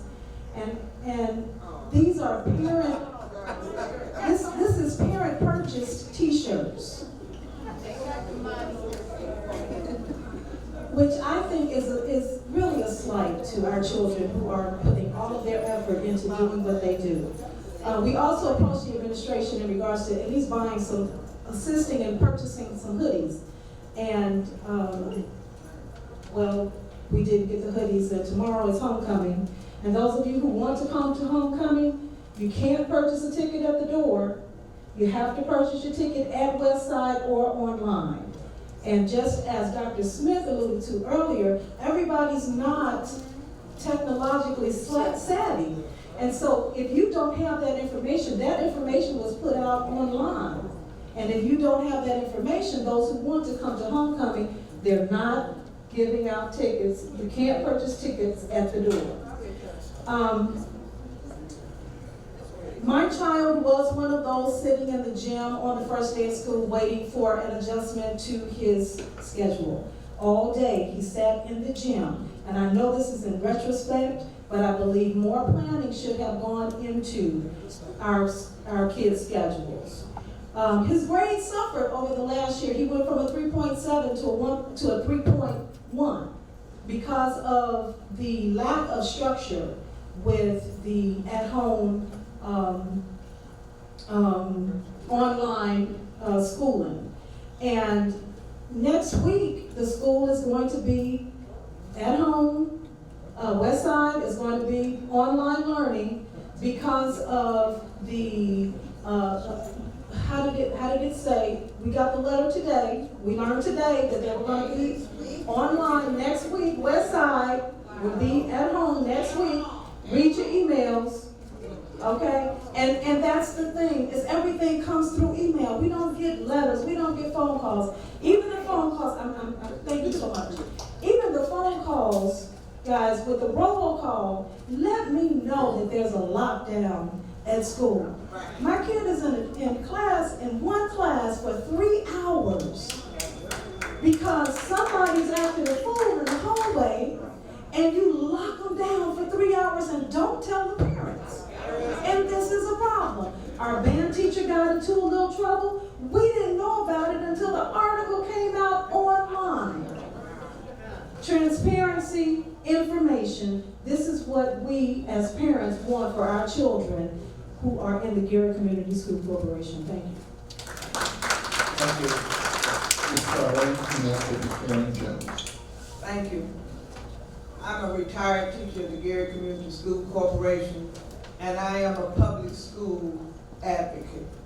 Many people sitting in the room right now have their children in public charter schools who are speaking for the people who have children in Gary public schools. Many of our people don't know the difference. But we have been saturated with charter schools, which is really taken many of our top students, so that part of our problem is with achievement is that our children have been watered down because they're spread out over every place where there's no one to oversee that they're getting what they need to get. So if DUAB can do anything about public schools, then that would be something that we would advocate. I want to applaud all the parents who have, like the parent who just spoke, who have kept their children in public school, because we need them to be a part of it. Because when you go online, with this technology, when you go online to find out where you want to move to, they don't check what happens with charter schools. They check with how are the public schools doing with grades, with facilities, and those kinds of things, so that's very important. Of course, I'm in agreement with Dr. Smith that when you do transition our system back to us, that there's a plan in place. We have to make sure that we have people who are qualified to oversee our money and our facilities. So we just want to make sure that the kind of leadership we have, the kind of board that we have, that they are prepared to do their homework and to take care of the things that we need to take place. We also need parents and community to be examples for our children. Being rowdy and going and doing things, cursing people out, that's not a good example for our children.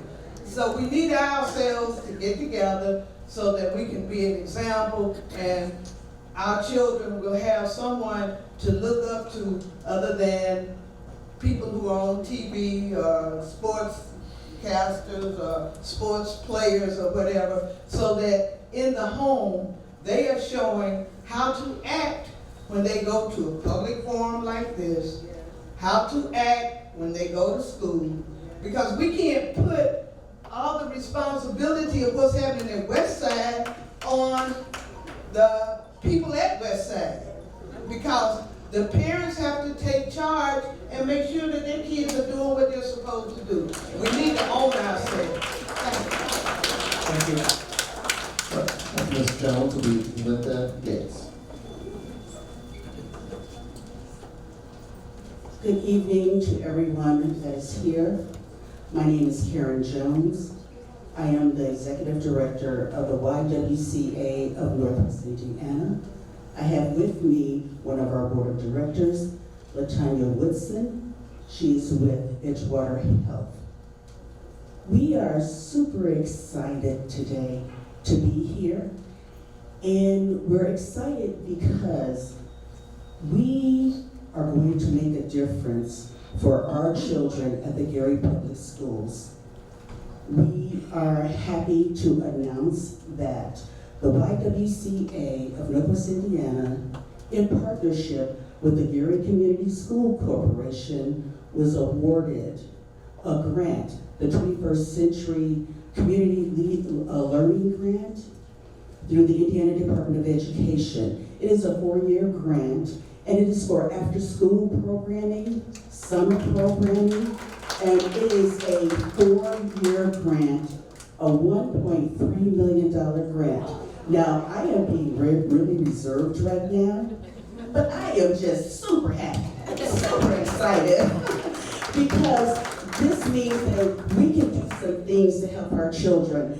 I don't know if any of you, I'm sure you did, you heard the news report about the mother in New Jersey whose 2-year-old son fell inside the uncovered manhole cover.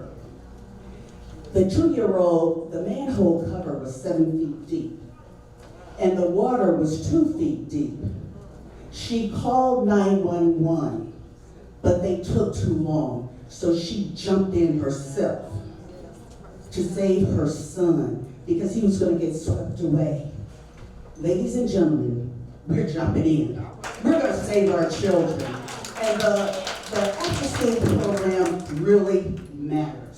After school matters. Summer programming matters. The YWCA just celebrated last year our 100th anniversary in the city of Gary.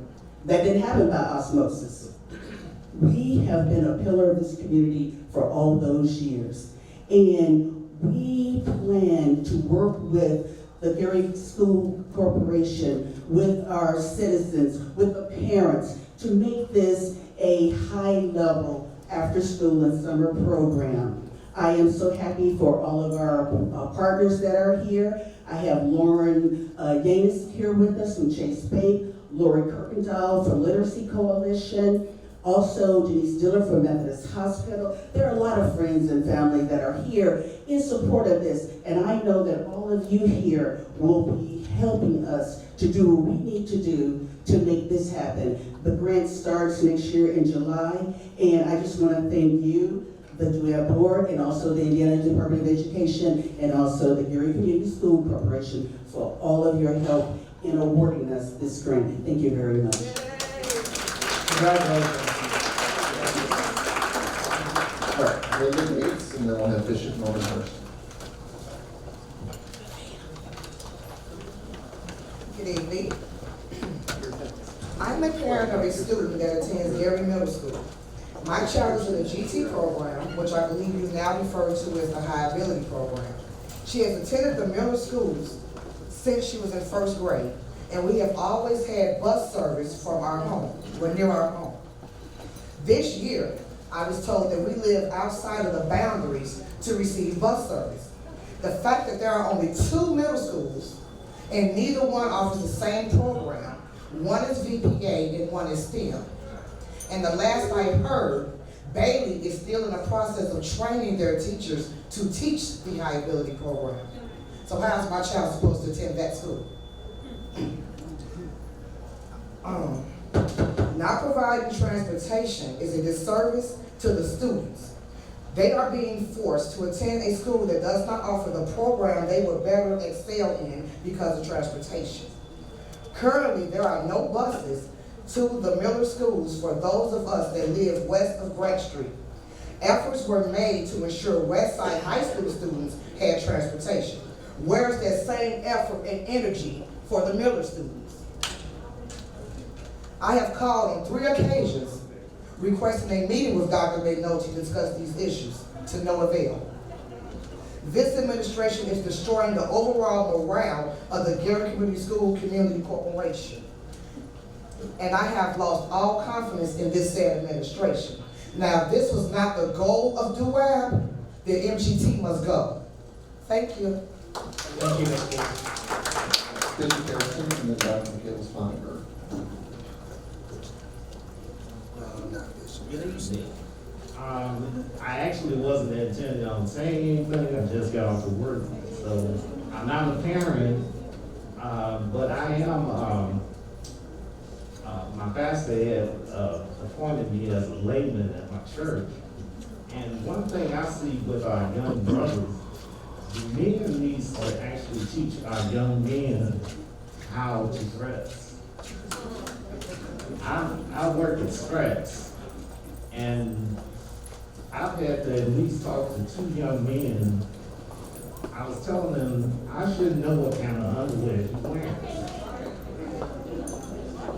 The way you dress is a spirit, and it tells your character.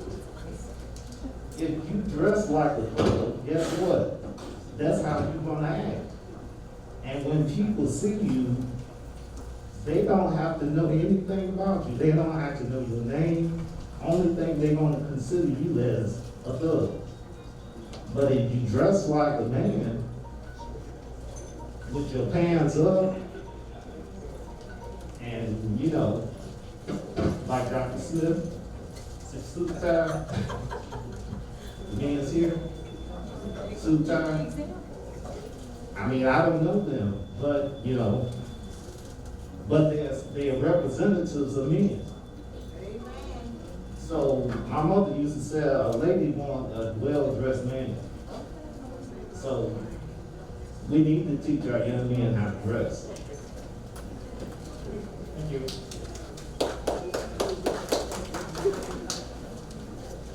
I'm the real Bishop Harrison.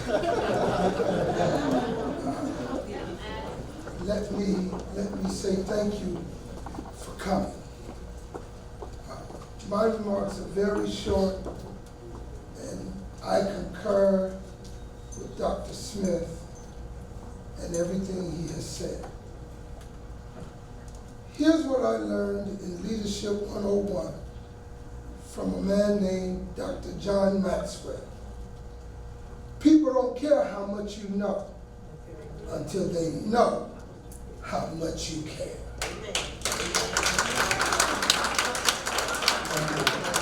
Next, Dr. Feinberg and Alex Dama. Hi, good evening. MGT kind of brings new meaning to the phrase bread and circuses. Not just because our students are eating bread for breakfast, what they call ultra bread. It's like literally a slice of bread. But also because in a meeting that's supposed to be about feedback from the community, you'll hear a lot of people that they call up beforehand and say, well, come out and say something good about us. And I wish I could believe half of that. I'm a referendum ambassador. I feel kind of ashamed to say that for some reason. But maybe because I just learned on Facebook the other night that we're going to have our last meeting soon. We've only had 2 meetings, and one of them, they were trying to give us some really basic how school funding works, didn't have the opportunity to say anything. The other, they expected us to spitball suggestions with no information and with no input about what was already funded and not funded, and they lied to our faces about things. And then apparently they went on the radio and claimed that we said a bunch of stuff we didn't say. I guess when someone complained that athletics were being funded before everything else, that was somehow blamed on us. We didn't say anything about that. We didn't have a say in that. And I don't think that 2 meetings is what the referendum, you know, what we were promised in terms of community input for this referendum.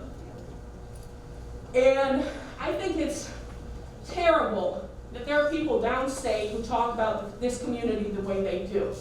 And honestly, people from downstate should be ashamed of that too.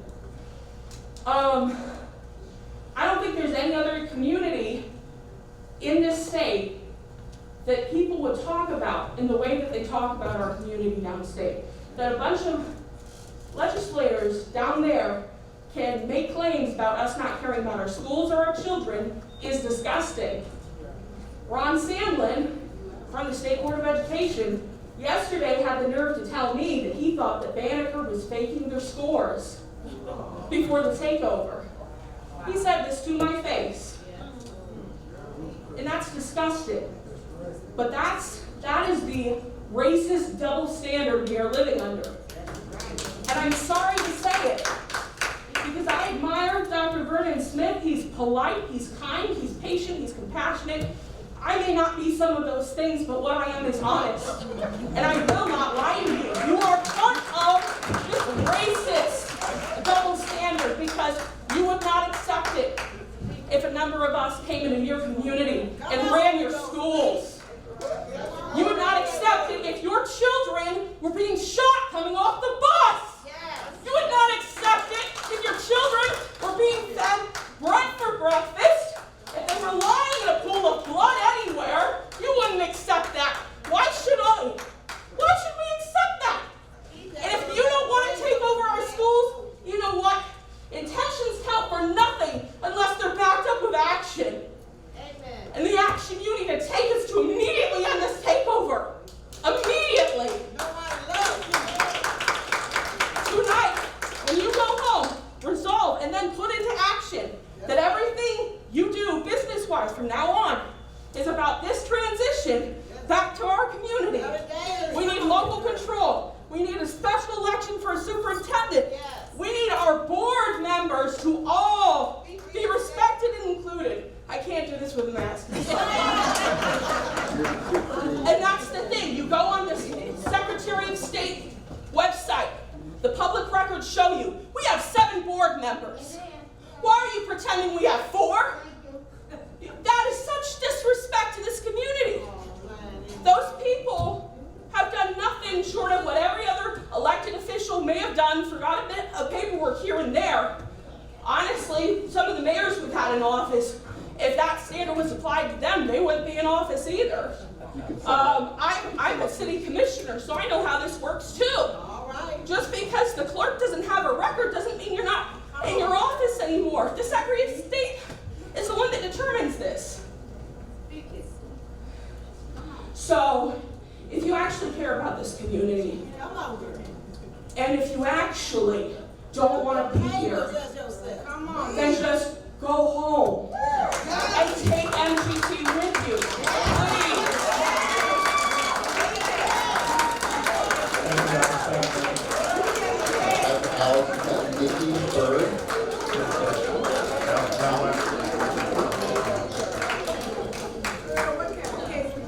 Good evening, everyone. What you want to eat tonight? That was very inspirational.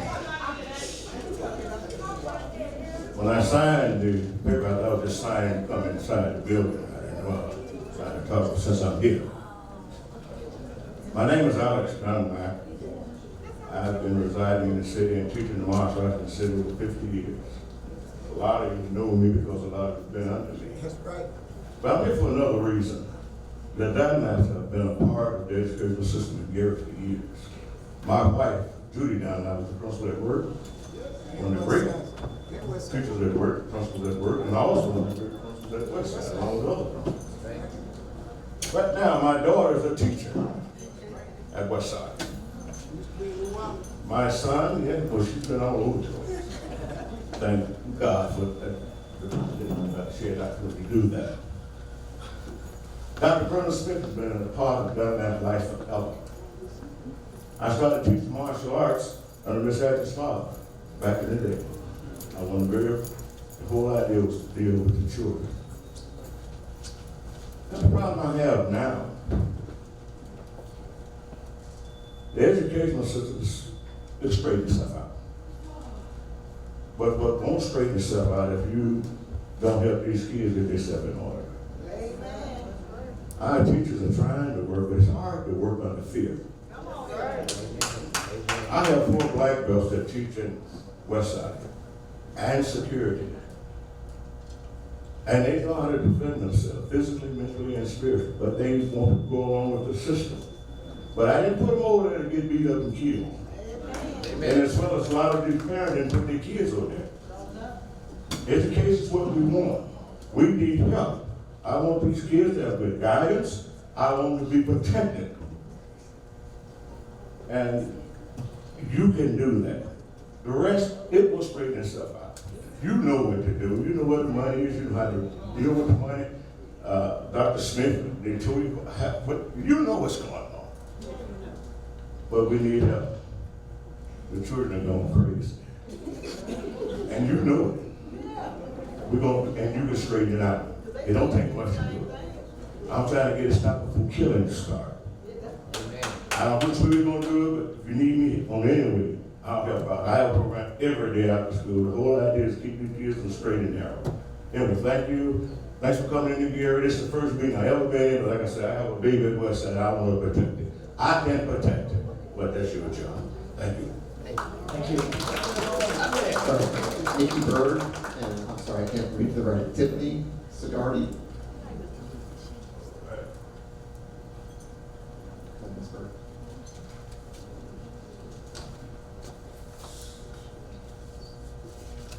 First, I would just like to say good afternoon to everyone. Thank you for coming out. This is my first DUAB meeting.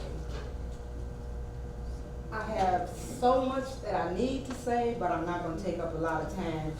I have written it, and if you will accept it, I'll give you that. I'm 74 years old, born and raised in Gary, graduated from Roosevelt in 1965. I worked for the city of Gary 21 years under A. Martin Katz and the wonderful Richie Lloyd Hatcher. We worked with him a long time. And then I went to the Lake County Jail in Crown Point, Indiana, where I worked for 23 years as a corrections officer. I have never heard the word lockdown since I've been retired for the past 11 years until I started going over by Westside School. We're locking you down. You'll be locked down for the rest of the day. I'm like, locked down? Back in the jail? What's going on? Locked down. Our children over there are being treated like animals, like prisoners, like they don't even count. I have written 3 letters to the manager of our Gary Public Schools. And in one I said, my last one, because people are asking me, what are you trying to run for? What are you doing? Is this personal? It's not personal. I don't even know this lady. This is the first time we've ever been in a room together. But it's something about how she reacts to parents that I just cannot tolerate. And it's the reason that I got involved. I have been retired from my job 11 years, and until the pandemic hit, I was in a school every day somewhere. Every day, somewhere, not a dime. My thing is consequences of negative behavior, and I made up my mind to do that because of the young boys that were coming into an adult jail, facing life, going to penitentiary at 17 years old. And it still, it hurts me to think that our children are being totally neglected. It's like they're just little toys. They have feelings. We are in a situation right now where kids are being sent home for fighting. We got about 110 out of West Side right now, but they didn't leave until after that $8,000 per person, per child came in. And after they got that money, then they started suspending it. And let me say this, because it's very, very important to me. I don't know how anybody else feels about this, because maybe in Valparaiso, they don't have this problem. I'm gonna summarize it. I'm taking my, okay. I'm getting to that. We have a problem here when you put kids out of school, they don't have anywhere to go. You're saying that you're sending them to a night school. Nobody's checking on them. We don't know where they are. They somewhere making a baby. They somewhere drinking or smoking or doing what grown folks do, and nobody's showing them any attention. So what are they going to do? They're going to start breaking in houses, breaking in cars, doing stuff. right here in Gary where we are, while most of you living somewhere else, and they have put them out of school and don't care anything about them. That is wrong. I'm gonna share something. You told me to summarize it. I'm gonna summarize it with this. Here is a letter that I want you to listen to. It was sent to all of the, well, three or four of our advisory board. Y'all need to change that name because they don't take no advice from them, no way.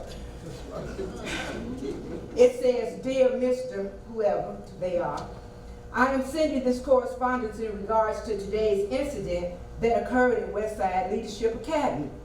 As you well know, there are specific protocols in place when it comes to visitors entering our school building. Your unwillingness to comply with our check-in procedure escalated into an unfortunate display of negative behavior in the presence of children. We at the Gary Community School Corporation take your actions very seriously. Please consider this letter as a final warning that any further disregard of district rules and regulations will result in legal actions on our part. This may include arrest and or banning of access to all school buildings. Respectfully submitted, Dr. Paige McNulty." To board members, to people who are supposed to be representing us that we voted in, and now they are an advisory board who can't give no advice. So where does that leave the parents? I have over 14,000 volunteer hours in the schools. Volunteer time, over 14,000. And I was told that I can't come in the building. She doesn't want me in there. So, you know, I haven't tried to make a big deal of that because when I'm supposed to get in the buildings, I'll get in the building. But our teachers are suffering. No respect for our teachers. They're being totally disregarded. You got children cursing them out in Westside High School 2 weeks ago. They'll talk about the good stuff and want me to sit down. Now, I'll sit down, but they're not going to tell you the bad things that's going on. It's a fight over there every single day. Every day it's a fight in Westside School. And nobody is really doing that much. 3 boys went in the classroom and jumped on another kid 2 weeks ago. And they suspended all 4. The one boy was in his place. He was doing what he was supposed to do. And the teacher was there with the other kids in the class. And they suspended all 4 of them, which was wrong. If I'm in my class doing what I'm supposed to be doing, and then you tell me I'm going to be suspended indefinitely, that's not right. And I checked with that young man. He's a BC student. He works at Walmart. He's not doing anything wrong, has not been in any trouble, and should not have been suspended for 1 day. We got some kids that need our help. They need our help. And the last thing I want to close with is this, because you can hear it, but until you see it, it'll break your heart. Tuesday morning, I went over to Westside. I could not sleep, and I went over to Westside School at 6:20 a.m. The buses started rolling in. I'm like, why am I here? These kids got off the bus at 6:20 in the morning, an hour early. Even the little babies, they got letters out saying, hey, even in inclement weather, they got to wait outside until 6:45. They will not let them in the building. And that is crazy. We got teenagers that have to get up at 4 o'clock in the morning to get to school at 6:30, to wait until 7 o'clock to get in the building, and then they have to get a slice of bread for breakfast. Come on. We got to do something about that, people. We got to do something about our children. And we love ours as much as you love yours. If you think what they eat is okay, if you think that the teachers are doing a good job, bring your kids on here. Let them eat what our kids eat. Let them be under the direction of people who can't even teach them because some kids coming in their room and fighting. Come on. Let's make it happen. Let's make it happen. Let's make it happen. Let's just get it together and make it right. Thank you. Tiffany, you're next, and then Reverend Jackson. You're up. Hello, I'm Tiffany Swaggerty. I'm here to scratch off some of the things that I had to say, some of the concerns I said, had written down because other people, they hit on that topic. So as a parent of 3 students and 1 graduate of the Gary Community Schools and a former student myself, I have many concerns, but I'll keep it short for you all. I have lost all confidence in this administration, must I say that first. Every day that my son, my high schooler, goes to school, he has to witness multiple fights throughout the day. Not 1 or 2 pushes or shoves or arguments back and forth, actual fist fights, brawls. The students are being treated like state prisoners as if they're on lockdown. The students can't go outside, they don't have activities to do on lunch hour, and my son, as a result of these things happening, he's in sophomore in school, so this is his first year due to the pandemic, being able to go into Westside physically. But he's already asking if he could possibly take online classes because he just can't deal with the atmosphere at the school anymore. As far as, I wanted to say something about the extended school day. They mentioned the extended school day, but they added late start Wednesday. I don't know what was the purpose of that. The food is, I wouldn't feed the food to a dog. So I just wanted to let you all know about that. As far as the homecoming game this weekend for Westside, no one mentioned that they aren't even playing at the football field at their home school. So all this money that was being mentioned, I don't know much about the funds. I'm just speaking as a parent. But I think that seniors should be allowed to, why wasn't the football field, fixed to where they could perform at their own school? Everyone touched on academics.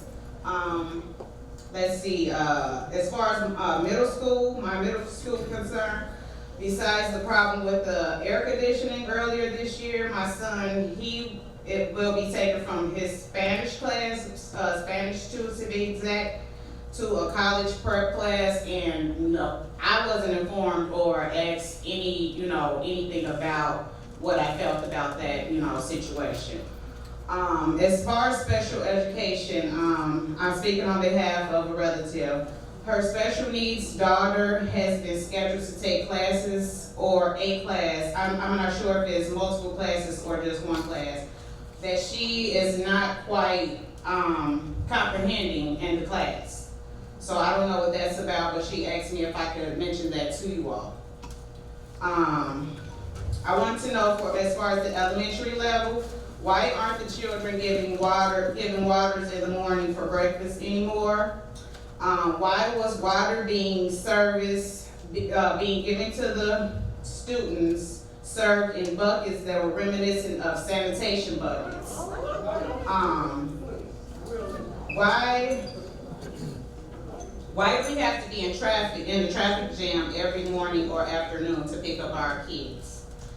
Why doesn't Dr. McNulty talk to parents when we call to try to make appointments with her? Why can't we voice our opinions or concerns on the Gary Community School media page? Our comments and concerns, they are, just deleted or blocked. Okay. And I just wanted to say, no one person should have all the power that she has. We don't have any school next week for what reason. So even though we have there are teenagers in the high school, we have to figure out how, what's going to happen next week with our kids. That should be, that should have been taken into consideration. What about the parents? You can't just shut down school. I don't think she would allow that in Valparaiso. She don't care about us. Thank you. Thank you. Reverend Jackson Ward, Cooperville. So So first of all, thank you for this moment and opportunity, certainly to DUAB and to the public officials that are here, and Dr. Melty, and also to the parents and community that's also here. Just to make a quick comment and just to bring an awareness, if you will. Well, first of all, not only I'm a pastor of St. Timothy Community Church here in Gary, also chaplain of Methodist Hospitals and a professor as well of social justice at Catholic College. But there has been a collaborative effort of clergy, and I want the community to also be aware of as well, as of yourselves, that there are some concerned clergy that I have met with Dr. Melty on October 6th at 1 p.m. She referenced to that at the beginning of her report. And part of that collaboration, we talked about the concerns that have been addressed to us as clergy, as pastors in the community, because we do serve as religious leaders in our community. And so we talked about in the areas of concern of security, parent and community access to the schools, the staffing issues, the finances and the referendum, and then the last concern was of transportation. And out of that meeting, we also gave recommendations to Dr. Melty as well, and we're doing a follow-up meeting soon to look at those recommendations and seeing how they will be carried out, or how they're being carried out. One of the things that I didn't make mention of, which I hear a lot of today, a lot of concerns that many that are expressing, but I think we have to really build on the trust, the accountability, and also the transparency. And part of that is we all have the goal of to educate our children with excellence, and I think you can feel that passion in the room. One of the things I think that is a good takeaway from this is that we ought to have a regular community engagement with you all and the community in regards to their concerns. So that would kind of eliminate, or at least decrease, the frustration that you're probably sensing and feeling in the room today. I think it's important to address those concerns regularly and also to inform, because even in the meeting with Dr. Melty, with the pastors, there were things that I didn't even know that was going on.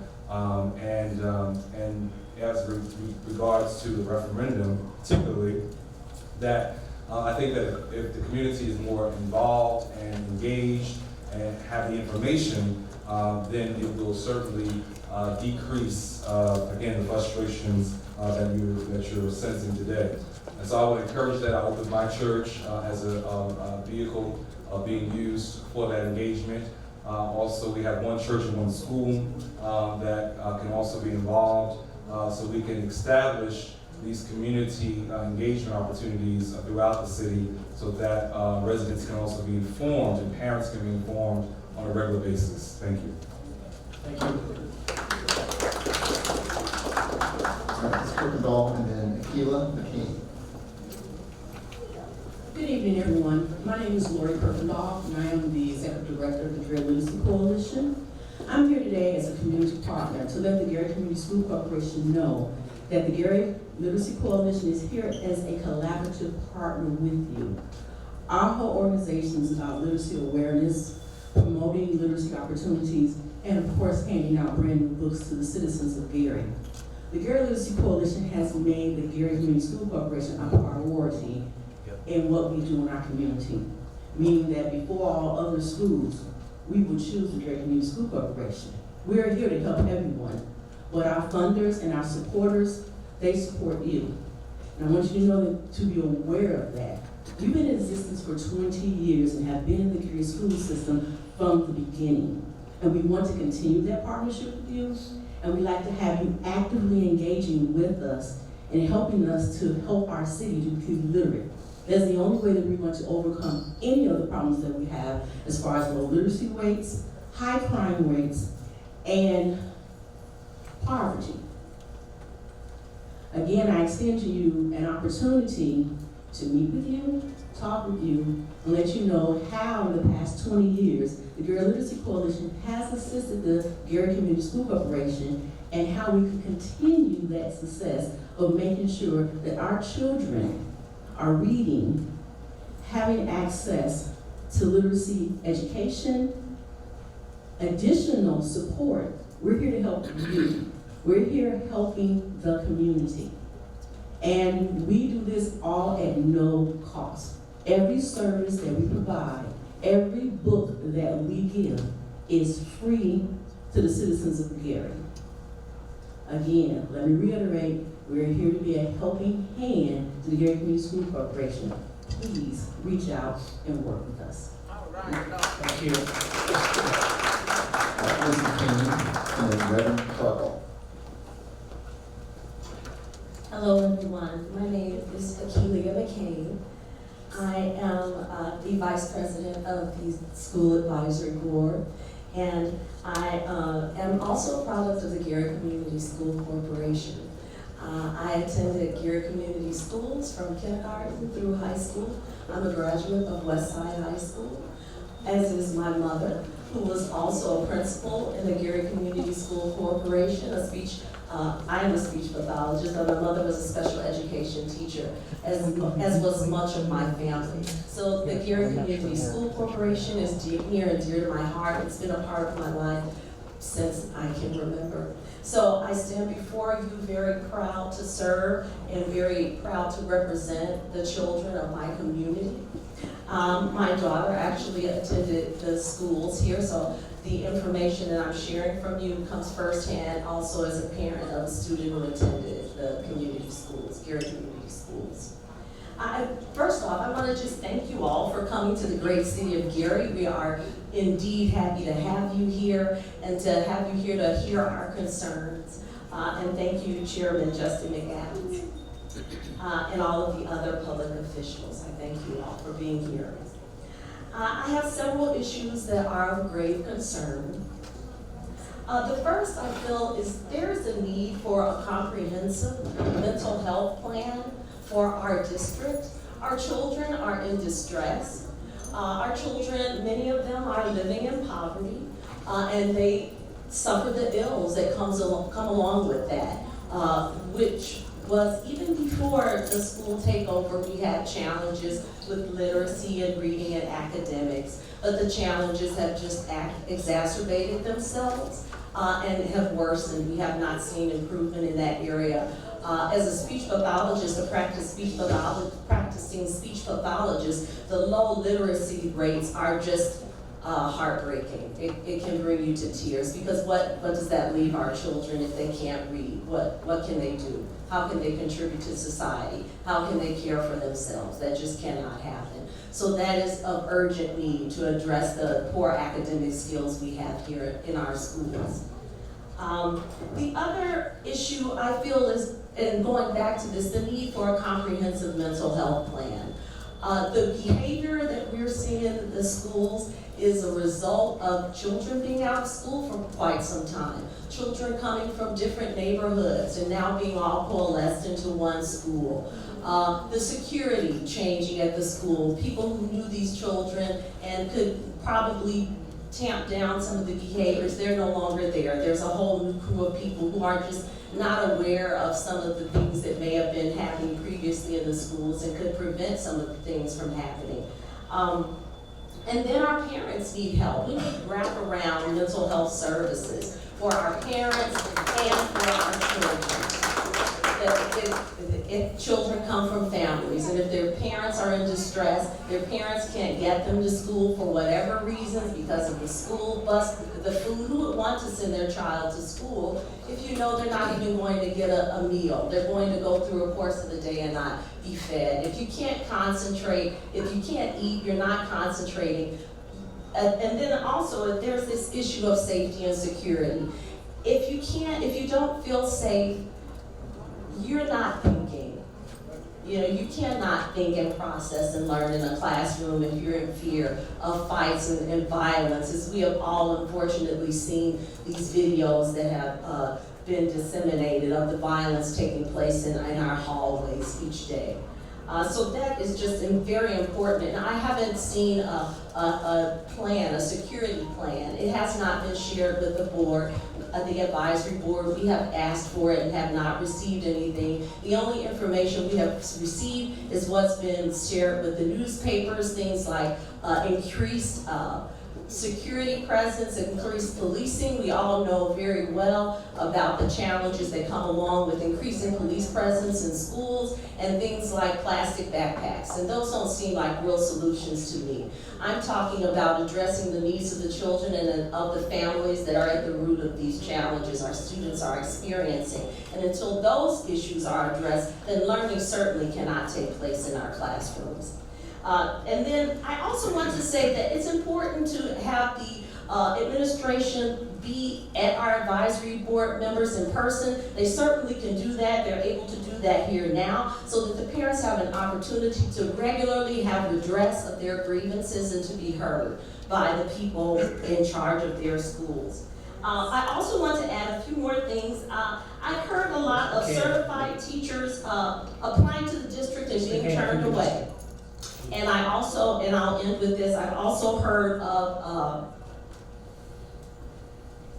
full-term, long-term subs being in classrooms while teachers are applying for positions and being turned away. So I thank you for your time, and I hope that you seriously consider the things that are being brought before you tonight and this evening. Thank you again. Thank you. Reverend Cargill and then Arlinda Carter.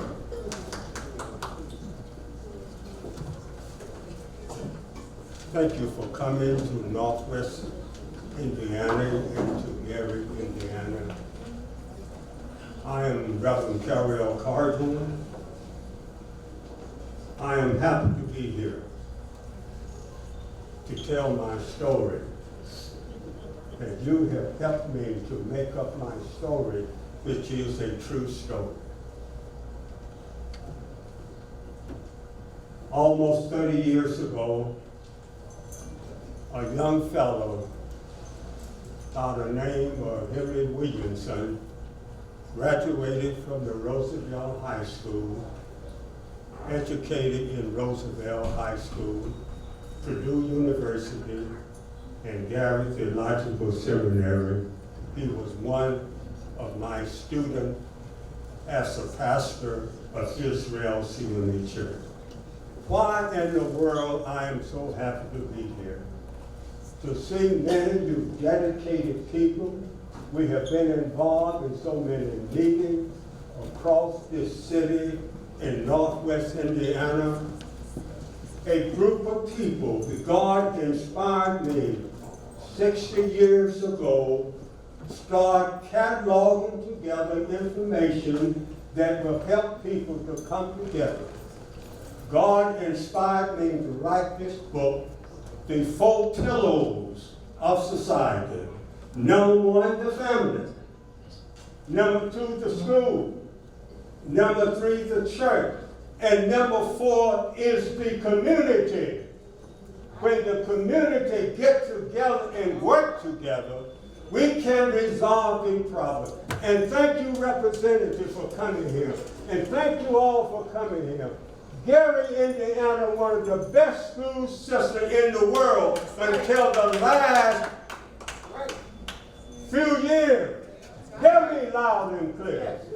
I have gone to every school in this city. Why? Because I'm one of the founders of the One Church, One School. We are now in 30 states. And Bishop Henry Williamson is the founder with me and others. Protro, pastor of Unity Church. Other ministers come out of these congregations. And that's why we are here today. I feel like shouting because something has happened here. We are getting together. I'm so happy. 28 years ago, there was a mayor named Thomas Bourne. You remember him? And the superintendent, James Hawkins. You remember him? Yes. The One Church, One School have worked with every mayor, superintendent, from James Hawkins to Charles Pruitt. Am I right about it? Yeah. We also have worked with Dr. Peggy McNuggety. I know I didn't get the name right, but it means the same thing. We have worked together. Why? We all must resolve these problems. And stop fighting each other. Come together as a body of Christ. Thank you for giving me 3 more seconds. Thank you. By the way, I have this book too. Before we continue, I'm gonna take a 5-minute pause. Give everyone a chance to breathe. You'll be up next. All right? All right, so we'll be back here at 5:52.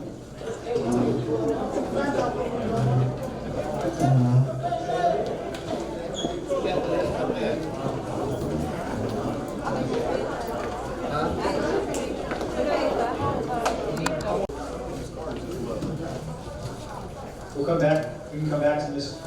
No, our losing train. Okay.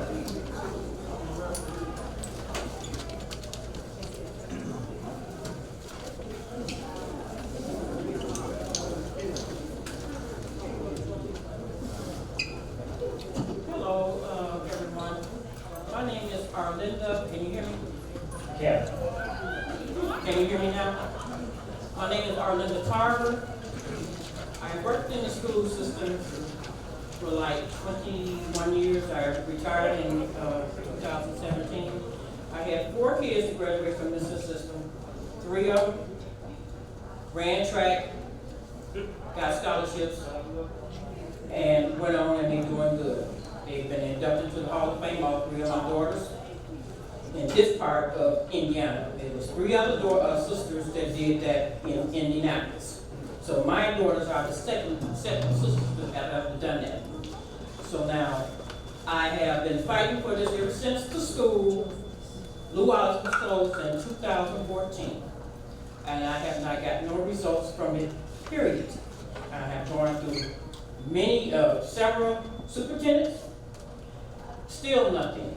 And I want to know why, I don't know who I'm supposed to address this to, since we don't have a school board, but I would like to know, where do I go from here to have the banners, the pictures, and the trophies be placed in a secure place where it will be on display for the work that the girls did. They did work, they worked their butts off, okay? Because I was there to see them practice. I was there at their games. I was there at their state meets. I was there for a lot of stuff when it came down to the track, okay? See, when I was in school, I graduated from Roosevelt School in '69, and that's over 50-some years ago. They had no track for the girls, and I could run. They had track for the boys. It was everything for the boys. So now my daughters have a chance to do something that I didn't have a chance to do. So now I would like for whatever, and I know some of the stuff is missing. And I was like, they gave me the opportunity to see where the trophies and stuff was. I've been following it from day one. And the last time that I was allowed to go and to look at it, some of the stuff is missing. And I'm very angry about that, because the girls, they worked very hard. They started off in basketball uniforms, no uniforms to run in. And they started off in basketball uniforms. So I was there from day one when my daughter started, and when they finished. My last one came out in '97. She made it to the Olympic trials in 2000. And I have one daughter that works for USA Track and Field. My oldest daughter, the one that started off for the family, she has MS and lupus. She works for Ben Davis in Indianapolis. She's the head track coach in Indianapolis at Ben Davis. So I would like for whatever to be done about that, because I don't know how long, my daughter had this MS and lupus for 16 years. She's 46 years old now. And I do not want anything to happen to her and nothing to be done about this at all, because I would be very, very angry about that. So whoever I'm supposed to talk to about that, somebody let me know before I leave here. because it don't make no sense. I mean, the things that, the articles has been in a World War III. closet, and some of it's missing. So it needs to be secured and put where it's supposed to be put. I mean, I have great grandkids now, okay? So if they want to come back to Gary, come to Gary to see what their grandmother has done, then it should be that they can come back and see that. And like I said, I would like to know who I'm supposed to talk to about that, since there's no school board. Okay, thanks. Thank you, ma'am. All right, Ms. Lockett and then Alice Well. Thank you. Good evening. My name is Attorney Angela Lockett. I am a mother of 2 children at Gary Middle School, 6th and 7th grade. I am also a referendum ambassador who just found out tonight that there is a meeting scheduled. I had no idea, in spite of emailing and asking for that information. I'd just like to say my 6th grader has no social studies teacher. My 7th grader has no math book.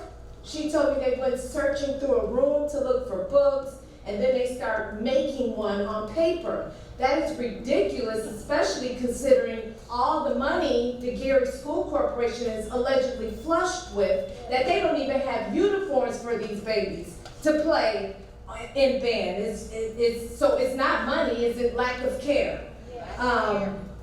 Also, we were told that there would be sports this year. My daughter looked forward to playing volleyball. Then she was told it's canceled. She was told, okay, there's tryout for basketball or cheer. Then she was told it's canceled. We're not given any information. All I know is she's supposed to be at school, so I'm planning something else. Oh no, it's canceled, last minute. So it just seems to me that with these funds, that they're not being properly allocated. Also, as I said, I was an ambassador. I don't have any information on how this money for the referendum is supposed to be spent. Why isn't it going towards the kids like it was promised to? Why don't we know what's going to happen with these funds? We were called, we gave these, I suppose, fluff conversations about what we would like to see happen, and then there's no follow-up. So when I hear things like there's a student ambassador, there's this, there's that, you may say it, you may have a couple meetings, and then there's no follow-up. There's nothing that happens after that, and that is just unacceptable. Thank you. Thank you. All right, Ms. Webb, and then Rosie Washington. Good afternoon, each of you. Before I say anything, I would just like to make a request of each of you, and that is that all of us who know the words of prayer, we need to pray for our city and for our school and for our children and for our leaders. My name is Alice Pryor, and I want you to know I'm a proud graduate of Roosevelt High School 58 years ago. Back then, they taught us. We had good role models. Our teachers cared for us. We saw people that looked like us, that was over us and took care of us. And so when I say that, I am very proud that I have 3 children, 2 of whom graduated out of Gary, Indiana. 2 of them have their college degrees, and one is in a high position in Oregon, in the state of Oregon. I was a graduate also of, I've already said that, but when I tell you, the reason I'm here is that when I saw the test, I can't remember exactly, but I saw a passing test scores for our city. And when they had the comparison for Gary and Crown Point and Valparaiso and blah, blah, blah. And when I saw our children's grades, I don't have any children in the school system. But I said, what the heck can I do to help my children? It was just ridiculous. I said, now when we graduated, we had kids that really cared about school, about graduating. What the heck happened here? So I was so appalled until I said, I've got to figure out When can I get in the meeting so I can voice my opinion here? So each one of us sitting here should be asking ourselves, what can I do to help our children to get a quality education? Let me see here, I'm reading my notes. And I would like to say that God is not the author of confusion, so we need a plan here. There is water, all that's been done is water under the bridge, so we can't change that. I'd like to thank Representative Smith for saying what he did. He knows all the needs. I don't. I'm just getting here. But the question again, what can I do to change things? Our children are the ones that's being caught up in this. Our children are the ones who are suffering. Our children are the ones who's losing out while we sit up here and bicker and fight over all of this. And so I'm outraged that we're not trying to work together as a community to bring ourselves together to help our children. I didn't get up to get emotional like this. But I voted for the referendum. Now you say you have money somewhere lying around, and so I don't know how all of that works. So you have money for building improvements, that's good. I see when I went to West Side, it looks beautiful. So that's good. But we need to do more than build up the building. We need to work with our children. You need to be accountable. We need to be accountable. Our children need to see more people who look like us, and even sitting up there. What about, it's not about politics, it's not about you, it's not about me, it's not about charter school. I'm for whoever can help our children. It seems to me that we need to work together for the betterment of our children. I invite you to work with our Black community, the board up here. I invite our parents. It starts at home. You've got to teach your children something. Amen. So what can I do as a teacher, as a maintenance worker, as an aide, as a parent, as a pastor, as a man? Ask yourself, each of you, everybody sitting in this room, ask yourself, what can I do to help this community? That's impending upon you. You're accountable. All of us are accountable for what happens to our community and our Black children. All of us. Right. Two Alice, that was Alice Pryor. Alice Webb, you had also signed up, and then Rosie Washington. Is Rosie here? Washington's gone. Washington's gone. Is there an Alice Webb here? Okay, so next, I forgot, I had a question. And my question is, if we're spending all of this money repairing boilers, paving streets, and all of that capital expense, why can't we build our children a new school like all of these other communities? And I want somebody to answer that. so next is Lazare and Burton, and then Samuel Coleman. Do we get an answer?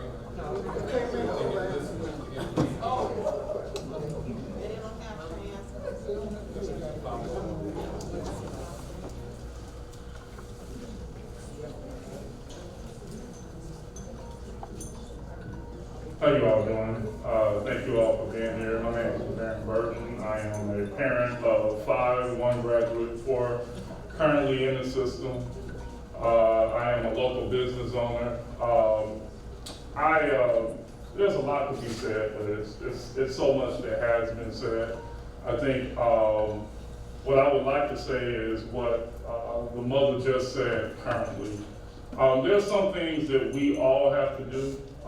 We all have to take accountability in some of the things that we're doing. Some of the products that we are sending to the schools are causing a problem that it doesn't matter who was in charge of the school, we would be dealing with the same problems.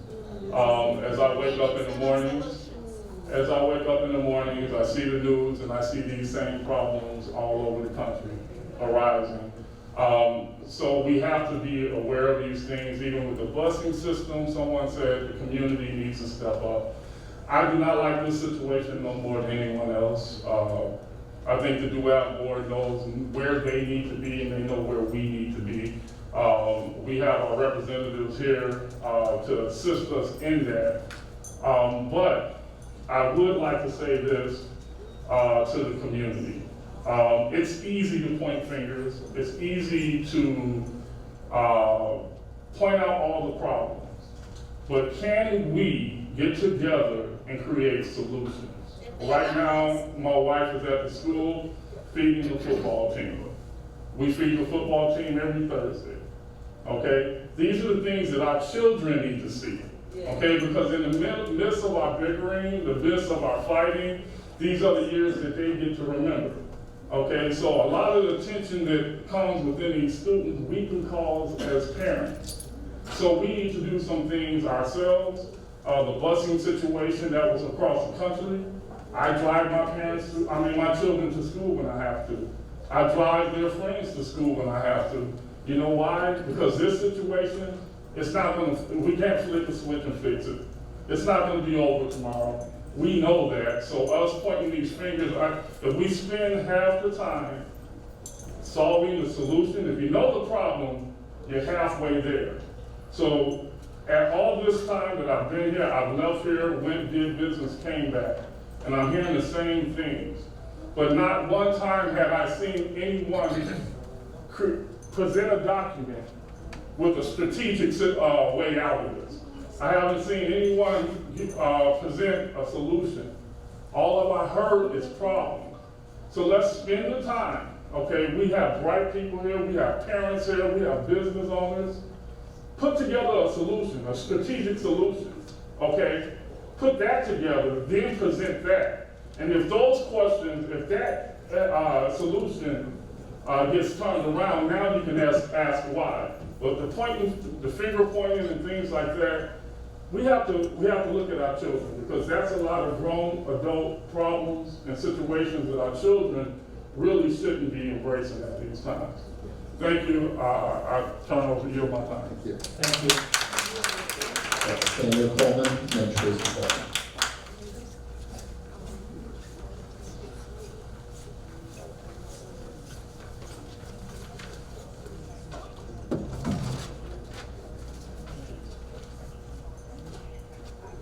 Hello, everyone.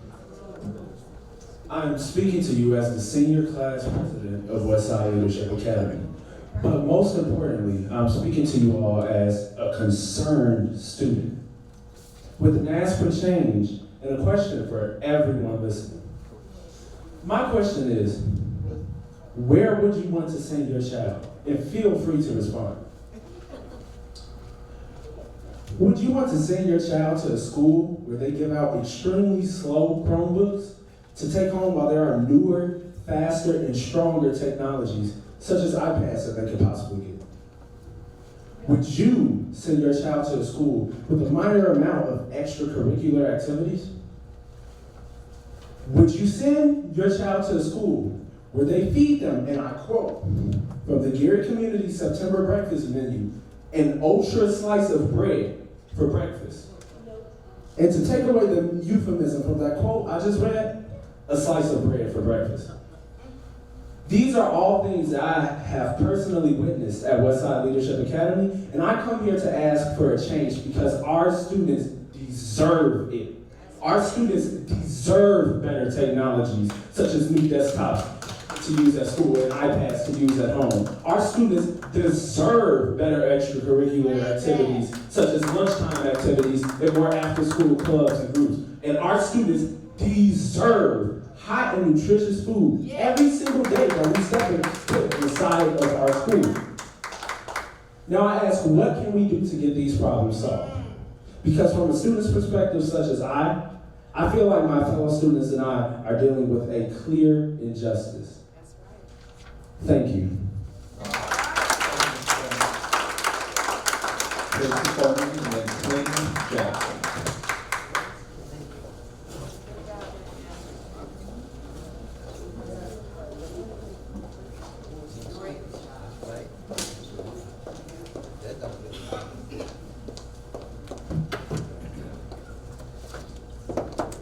Good evening, Senator Melton, Representative Smith, Attorney McAdam, and the board. I stand before you today as a parent. And really, to me, the problems in Gary schools shouldn't be hard to solve. Give me what you want for your children. That's it. And what I did today, I printed out the menu from Gary Community School Corporation and Valparaiso High School. And this is in pages. Gary Schools 1 page. Valparaiso 6 pages for their menu. Wow. If I look at September 8th, West Side, ultra bread slice, applesauce cup, fat-free low milk. I go to September 8th for Valparaiso High School. Chocolate chip French toast, biscuit, sausage, and egg sandwich, breakfast kit, cereal, GF Cheerios, mandarin oranges, apple juice, chocolate milk, fat-free milk, white milk, 1%. Please take this. This is the issue here. I want the best for my child. I want the best for all of our children. My son was the captain of the golf team. First year, Westside did great. Second year, I'm still doing great. Got 20 kids signed up for the golf team. So these students were excited. We're gonna go out there, we believe we can win state. Guess what? Once again, they got a new athletic director. He didn't know they had a golf team. So my son and I had to go to a meeting with him and say, we have 20 students signed up for golf. Oh, I'm sorry, I didn't know. But that's what we deal with, all this instability. It's not the children, it's the system. Where you go from Principal Little to Principal Muhammad to Principal Mahone. Now we have Principal Harad. So as soon as our kids get excited about something, it's gone. I was almost embarrassed at a store. One of the golf coaches from the other team, she said, oh, is Westside competing? And I'm like, well, we got the kids, but the athletic director didn't know they had a golf team. And that shouldn't be happening. And then when we talk about the academics, you can talk to McNulty. I went to a meeting and I explained. This is a problem, Dr. McNulty. You switched over to a system where they're not getting enough credits to graduate. Wow. Prior to what you all implemented, the students had a trimester. They could get 15 credits per year. So you're graduating with 60. So Dr. McNulty, it isn't working because unless they do Plato or go to summer school, they're going to have problems getting to an academic diploma, which is 47 credits, let alone 40 credits hours for core 40. But with this system, you can't get through to people. Because in the end, they can say at a meeting, I don't have to hear from you. We went to a budget hearing. And when public comments came, my husband didn't have comments at the beginning, but at the end he said, I want to speak. Oh, no. It's over. We hadn't been in the meeting for 10 minutes. You got it scheduled for an hour. But that's the power. That's what happens when you have absolute power. You can shut people down. You don't have to hear. You don't have to stop. And then let's look at the arts program. It breaks my heart. I love Gary Schools. I think we have the greatest students. I mean, if you want to hear some good piano players, some good violinists, some good singers, you go there. But guess what? We went from 24 medals to 0. To 0. And that's a problem. And so what we're asking that this system has to stop. We need local control back. We need our own superintendent. We should not have a queen on the throne that could set people up, and the only way you could talk is if you're an ambassador that she approves of. That's not democracy. There's a different form of government, but it's not America. And the last thing I will leave you with is what our PTSA drafted, freedom. Forgive the debt. I'm sorry, I don't know what CFO in any country would not say, yes, forgive the debt. I just don't understand it. That's an option that this board has. And then for her to mention 1065, which they didn't fight for. I know Senator Melton, a lot of our legislators, Representative Smith, went down there to get these funds, not them. But now you want to ride piggyback on 1065 when your job should be to get that debt forgiven. Come on now. We want local control, restore local control, and then engage the community. Our people are smart. Gary is one of the greatest places to live. I love it. We have smart people. We have great kids. need to stop. Because if you go to Valparaiso, you go to Crown Point, you go to Munster, I can guarantee you, I talk to parents who talk about the drug problems, who talk about the other problems in their school, but they don't talk about it in a way to degrade that community, they get their children help. We want you to employ a superintendent. This system here is not working. MGT needs to go. Today, please. They need to go, it's not working. We need our own superintendent, and also with the funding, if you have a State Board of Accounts report that's saying $4 million with nutrition, they're not seeing where these expenditures are. There are still financial issues that need to be addressed. With that state audit, for them to say, oh, they had 15 tags, and now it's down to 13, those are structural issues that needs to be addressed. So we definitely want to designate funding also for Roosevelt to be a museum. History is important, and the state calls Roosevelt control. The state needs to take responsibility to fund it. They've done it for other places. And we also need to make sure that our children are safe. All of those COVID dollars, and I'll end with this. In Indianapolis the other day, there are schools that do build field houses based on that funding. Our children, they deserve a state-of-the-art field house by Westside Leadership Academy. Those fundings can be used, but to have this system where you can't even get through to people to make these things happen, that is a problem. So please give our community freedom. MGT has to go, and give our children what you would want for your children.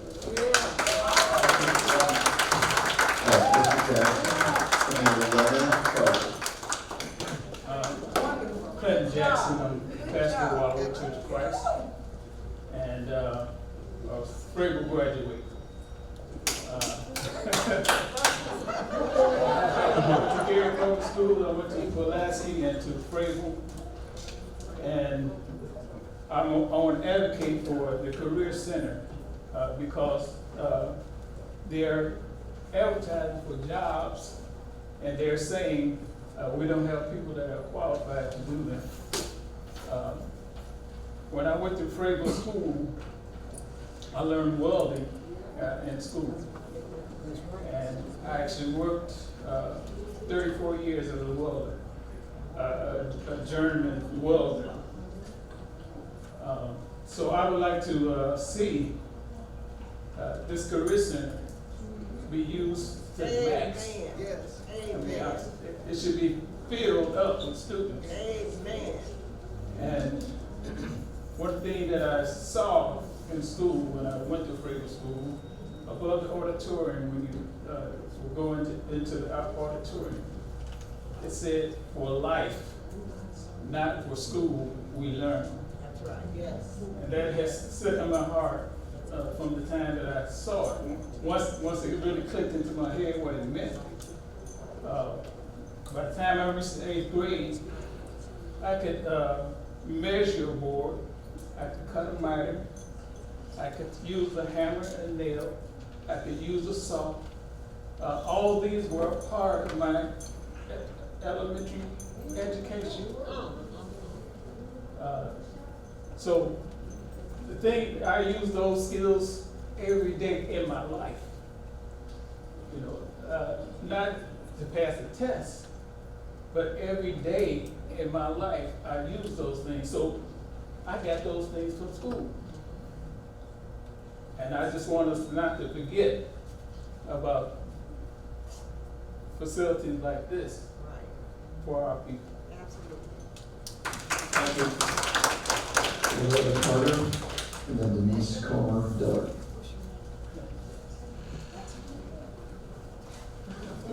Ms. Carter still here?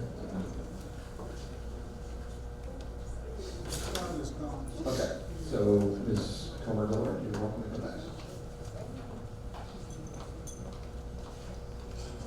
And I'm sorry, Carla Jude, you're on deck.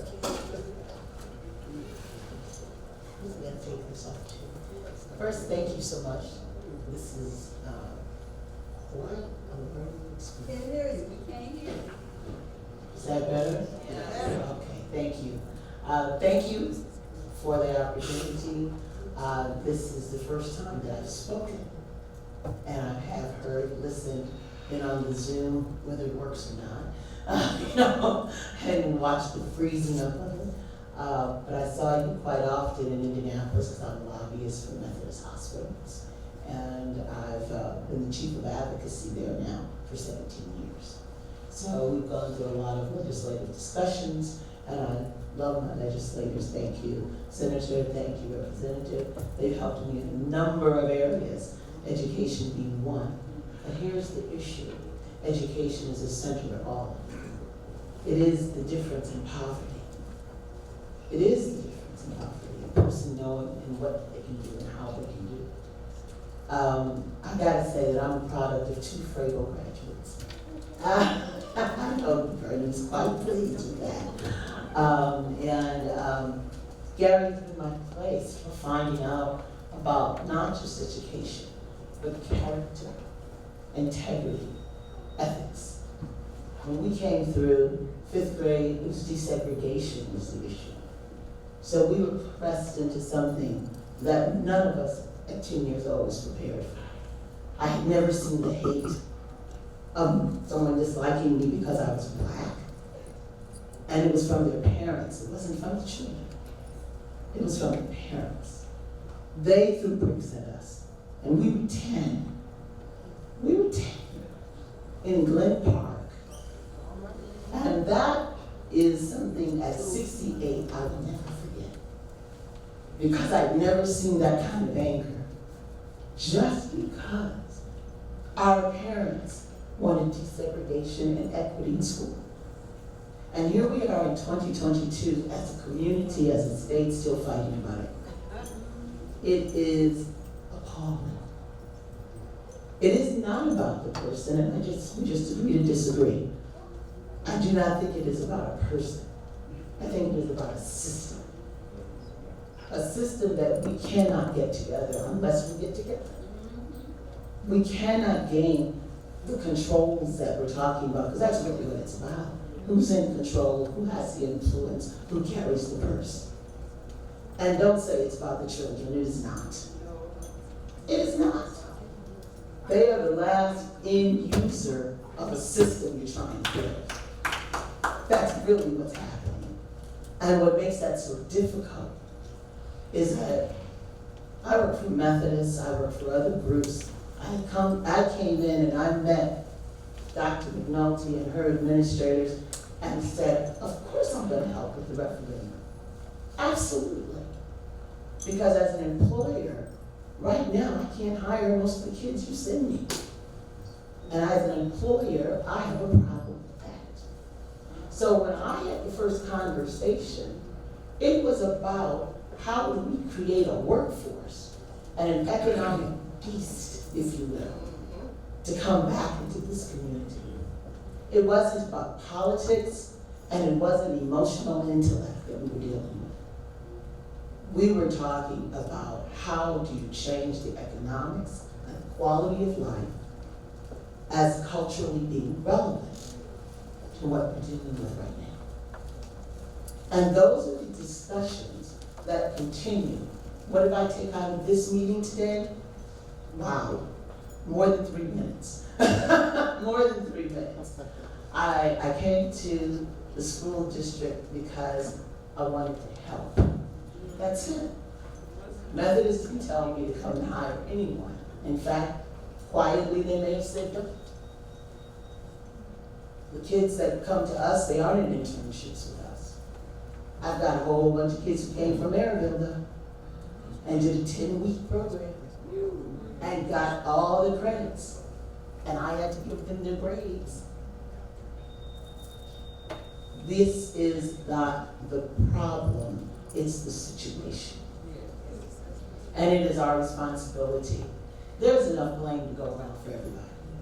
Everybody, I blame employers. Because how could you dare step away from this city?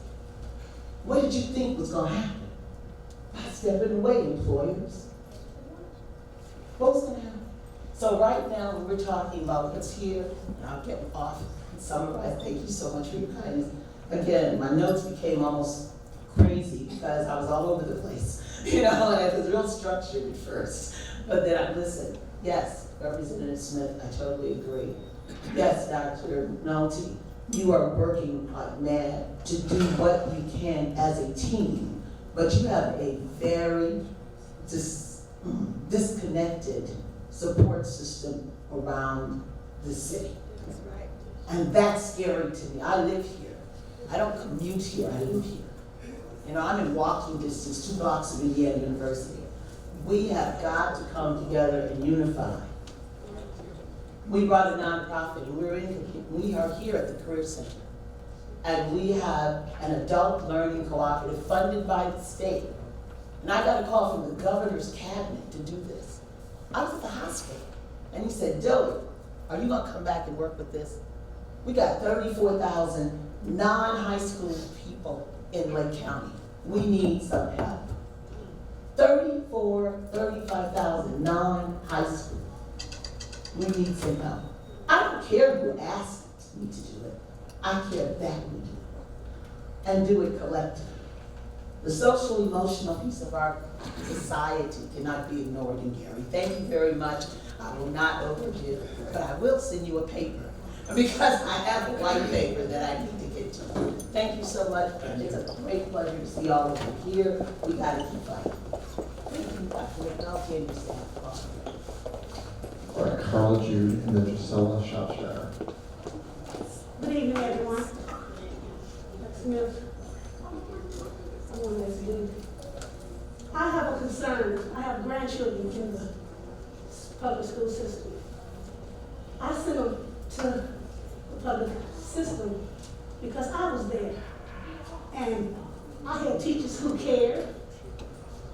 They raised me up right, taught me good. When I went to University of Minnesota, I was one of the top students because of what I learned back in Gary, Indiana. I came out of Roosevelt in '81. And we were some of the top students. And it showed when I went to college. Now, I'm so upset. Let me start here. First of all, with the bus system. My grandkids had a bus stop by the house. They took it away. Now they gotta walk all these blocks over there and stand on this corner. And now it's dark now. When they come and go, it's dark.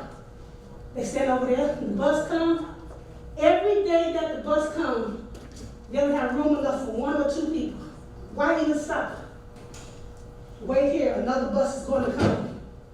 Well, it'll be 25, 30 minutes before another bus comes.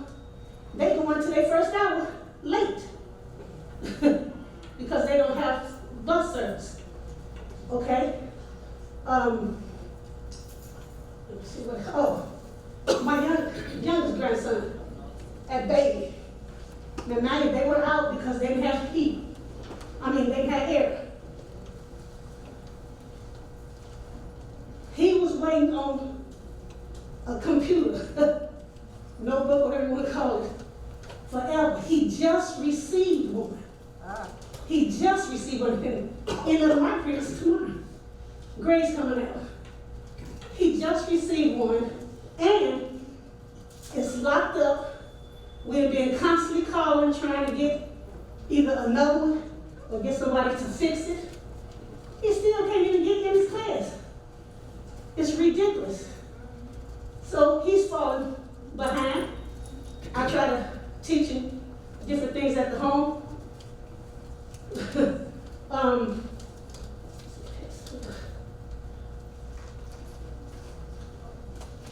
The food. They complain how nasty the food is. They come home hungry every day.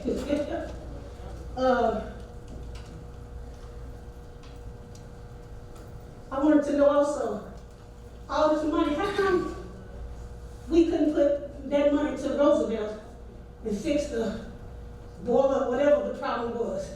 But you went over and put all that money to the west side, so you say, and did things, some things that could have waited that wasn't so bad, and you could have gave us another high school. We need more than one high school in the city of Gary. especially with the different kids coming from different areas. Everybody in one spot. That's why you got fights every day. And you're going to continue to have fights every day. And I pray no one gets killed. Career Center. How come my kids can't come to the Career Center like we did? Teach nursing, woodshop, different things, automobile. You know, how come we don't have those things for our children? And teachers want to get some of those things, but they can't because of the handhold. Because I'm sorry? We're over 3 minutes. Okay. Summarize, please. They can't instill things because they can't make any decisions. But Miss McNulty, she won't allow things. It's like she's glad that our children aren't getting what they're supposed to get. And it's not fair. I don't like it one bit. That's about it. Thank you. Got Gisela Shropshire, and then the West Side Students Ambassador. Good afternoon. I'll be brief. My name is Josetta Shropshire. I was born and raised right here in Gary, Indiana. I am a product of the Gary Community School Corporation. I have a very serious interest in what goes on here. My mother was an instructor at Gary Roosevelt for almost 40 years. I think that people have presented some amazing solutions, amazing information. You have heard the passion and you have heard the feelings of the community. It would be a tremendous disservice to have us present all of this good information to you and it go nowhere. I want to bring another aspect. People have talked about the awful food, the late buses. I actually had 2 sons that went through the Gary Public School System, the next generation, and there were problems with the school busings back then, and then my son was 10 and now he's 19. So problems have been going on for a very, very long time. It's time to fix this. The area that I want to mention that has not been mentioned is the business community.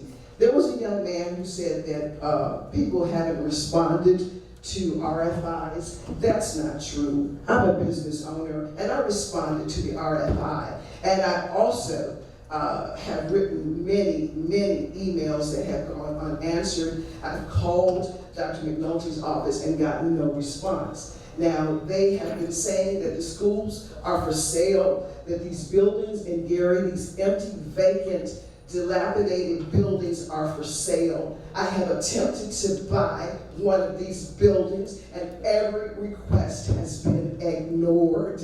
Please understand, there are business people, smart business people who have great ideas, who want to do things in this community. But we have been told no, blocked, and ignored. I want you to see the face of Roosevelt, the face of success, the face of people who have come out of Gary Public School systems, who have answers. These parents here know what they're talking about. We've raised children, and believe you me, we can fix this. We just need the opportunity. We can't say we don't have money, because certainly there's plenty of money now. So let's come up with a plan of action that works, that creates a workforce. That lady from Methodist Hospital, she can hire people. And let's create children coming out of the school system that I can hire for my business, and my brother can hire for his business. He can architect.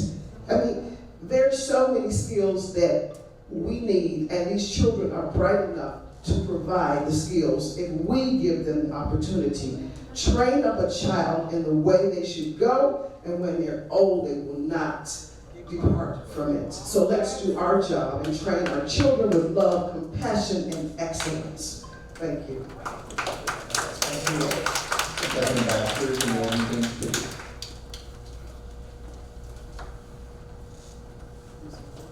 Good evening, everyone.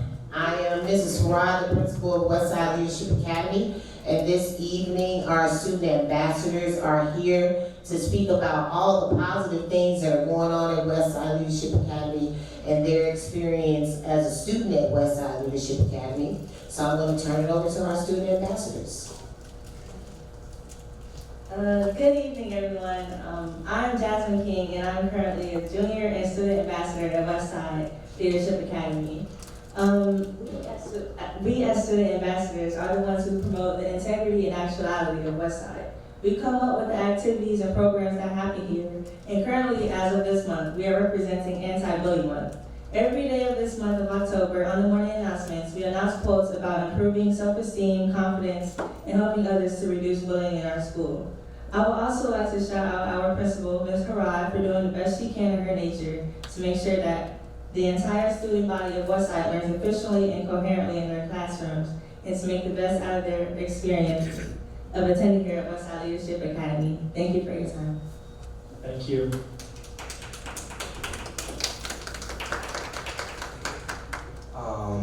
To piggyback off of what Jasmine was saying, there is a lot of good at Westside, rather than the negative. As a band member, student of the arts, these are just placeholders. There are actually uniforms being made for us to march in the band during the football games and other sporting events. So it's all in progress, I would say, and it just needs to take a little time. This week at Westside, it was Spirit Week, so every day we had a different thing what we were supposed to do for homecoming, to lead up to homecoming in the game. This week, there has been no fights at Westside. There has been no suspensions, no bad things coming from the students at Westside. So what I'm trying to say is, there is good at Westside. It's not always associated with bad. Thank you very much.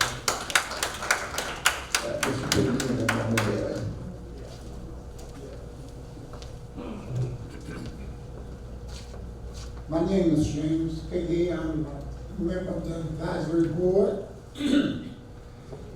I'm a member, but I've never been able to give some advice. I have 5 degrees. I have a degree in elementary ed, biology, PE, I have a master's degree in special ed and a master's degree in administration. I was Eddie Milton's coach. That boy was a tremendous football player. Came to me one night and said, we were playing work. Let me go in for one play. Let me go in for one play. I let him go in for one play, he got hurt, and killed me. I went to the hospital crying longer than he was, because I saw it go out the window. But let me go back to what I was saying. I went to Dr. McNulty and asked her, let's make Westside a magnet school. They used to send me all over the country talking about programs that we had at Horseman School. I remember Title IX program. You know what Title IX programs were? Well, boys and girls did not have gym together. That was Title IX. Then they brought that together. Dr. McNulty, I taught special ed. We kept the same students all day. Only time we got rid of them was on lunch hour. Then I was the one that started mainstreaming, and the state took over. I started mainstreaming. See, I could help, but you never came to me. Now back to this magnet school. If we would have went to Westside as a magnet school, we would have had young people working at UPS, because we're not far from UPS. The airport, we could teach the kids air traffic control, how to fly a plane, how to work on a plane. I had gone to these people. The niece, Bill just was there. I went to the hospital to teach, so we could work with the seniors to go to school half a day and go to work half a day, because everybody's not going to college. Not going to college. So we was going to compare. They could have, I talked with Denise Dillon. In fact, I used to help her with her homework when she was a little girl. I tried to get them to teach X-ray technician, phlebotomy, those types of things at Methodist Hospital. I had the program. Maryville stole that program from me because I stood at Methodist Hospital and came over to these programs, and Maryville stole. We could have them at Westside, called Magnet School. They sent me to Louisville, Kentucky to study in the Magnet School concept. Magnet, Louisville got the best school system in the world. They have more magnet schools. We could have killed them, those charter schools, because the kids would have got checks. 3 minutes, that's all. I moved 3 hours. But those young people at Westside, they could have went to school half a day and went to their work half a day. We wrote grants. Right. We wrote grants for stuff like that, but it never happened. I'm not going to blame Dr. McNorth with all of this stuff, because it took all of us, and nobody would ever listen. That's the whole key. But I hope you listen to me, and I'm always available. Thank you. By the way, I played pro football too. That's when Eddie was good. But hey, that's the way life goes. I graduated from Roosevelt too. Right, Mr. Bailey, and then you have a thoughts.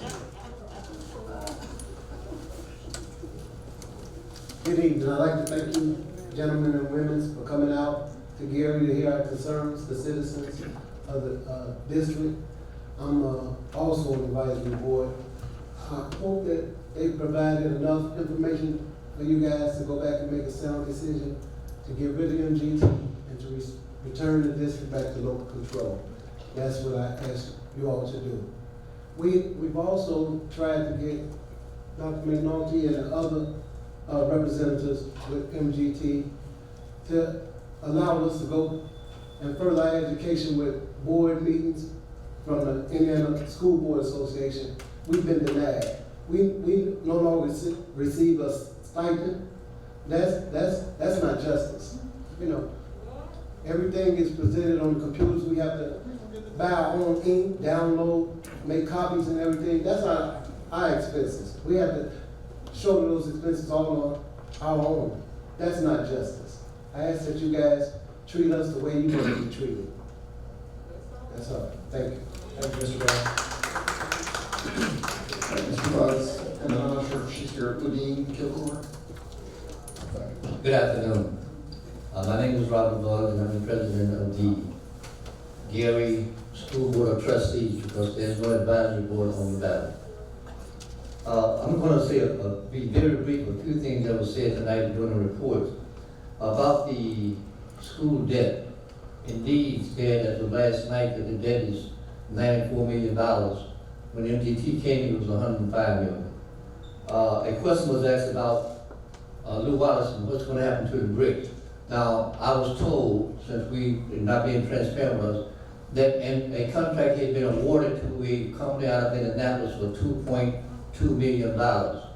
So we need to, I heard there was some Gary contractors, so we need to get that clear tonight. The name of the contract, are they from Gary, are they from Indianapolis? The amount, and what's going to happen to those bricks. Representative Smith brought out some very good points, but I don't want them to be points. We need some answers to that from you all in writing for the public. We need to know that, because just to come here and say that these concerns and not get an answer is all moot. The other thing is local control. Please explain, because there's one around pre-referendum talking about local control will be returned. Would you all please explain that unless another state law precedes House Bill 1315, that local control will not be returned? Please. The other thing is, it was in the paper the other day that the special population had been returned to Gary to administer after 8 years. And the first thing they did was hire Director Nathan Williamson, who does not have a license. I brought this up with Mr. Peter Miller. He told me to go to the Department of Education, and I went and I pulled up his license. And there's nothing on here, nothing about special education. So the district can be held liable because you don't have, because that is required, state requirement. If you're gonna be on special education, like Mr. Piggy said, you must have a license. So, those are some of the things. And one other thing, they were talking about the roof. When that contract was awarded for the roof, they come out and put a couple bundles on top of the roof, and they didn't come back for over a month. So I started complaining about it. The school buses, they're still getting paid, although 14 drivers short on the day of school opening, but they're still being paid. And then Dr. McNaughton gave you all reports that there was 8 passengers that was going to be transporting the students. What about the liability? Do you have something written from the parents that a private vehicle can take them to and from school? How much are they being paid? And from what funds? And were those just the creatures that supported the referendum? These things are important. We do see them. So these things need to be addressed immediately. And especially if you want to see the lights, I gave you all a copy of it. There's nothing on here, something about agriculture and something about other things, but nothing about any training in the special population. Now, the other thing, the door was open a few minutes ago, which I was going to segue into anyway, about the referendum. Well, I was one of the persons that filed a complaint about the referendum because it was done illegally. But since Mr. Wesley Bennett is here, they tried to use his name at the Lake County Election Board as being, giving them the okay to give Dr. McNaughton permission to put the referendum on the ballot. Now, I have a law with me called Dunn versus Indianapolis. If you all want to see it, you may see it. But what it says basically is that the power to tax somebody as a legislative function cannot be done by an appointed body. And I'm going to sum it up because it's unconstitutional. Now, what happens when you allow a private person that doesn't live in Gary, doesn't represent anybody in Gary, to place a referendum on the ballot, and you had someone to raise it from 46 cents per every $100 of assessed valuation to 56 cents, which amounted to $19.2 million that Reverend Dwight Gardner had submitted suggestions, shall I say, that it be raised. So from his raise, it went from 46 cents to 56 cents, and the taxpayers burdened with a $19.2 million. But the most important thing, and I wanted you all to know, is that it says in this referendum question for funding, and it names all of where the money would go. And school, extracurricular activities, funding for teachers, instructional staff, and the last sentence say, assisting with balancing the budget.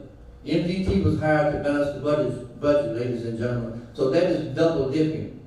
It's not Robert Bug, this is in that referendum to help assist in balancing the budget. And the administrator of MDT raised it for personal enrichment for $19.2 million that the taxpayers in Gary got to pay for the next 8 years, and neither one of them are close to Gary. It must be a legislative function by people that are elected by the people that's being taxed. Very simple. I'm not a lawyer, but since he opened that door, yes, I was one of them complaining about it because it led the citizens of Gary by telling them misinformation. It's only going to be 16, 20 cents a day. That's a lie. One lady called me, one lady called me, but I got to read our recommendation because per statute, we can make recommendation to the DUAB or the NDT. So I will read those because the last time we submitted them in writing, they didn't acknowledge that they was accepted. Okay, number 1, that the students dropped off at any school prior to 7 a.m. be allowed to enter the building, especially during inclement weather. Number 2, that any student defending himself or herself while being attacked by others not be disciplined via suspension. Number 3, no one should be allowed to teach or provide instructions to other students who does not have a state-issued license in the academic subjects they are teaching. Otherwise, they are not qualified. Our students deserve equal access to quality education. Number 4, provide the advisory board resumes of all new hires to assess their qualifications and a list of all terminated employees and violations that cause their termination. Number 5, that all department heads personally present their reports, including the emergency manager, as per any COVID guidelines in person. Number 6, be transparent. Be transparent. Provide all contracts, amounts of money paid to the 8 passes transporting the students to school, and the insurance for student safety, and written permission from the parents so we know that our students are being taken care of and safe. Number 7, that Dr. McNulty make reservations, pay for meals, lodgings for the advisory board members to attend all SBO, State Board of Education Board of Trustees, continuing education for elected school board of trustees. The advisory board are bona fide dues-paying members and are currently being denied by Dr.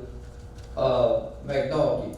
And the other one is that Attorney Tracy Coleman got up and gave you a comparison of the school lunch program. So the last recommendation would be that immediately that you all direct Dr. McNulty and whomever else she has to get to have a school lunch program commensurate with and equal to those of Valparaiso. Thank you very much.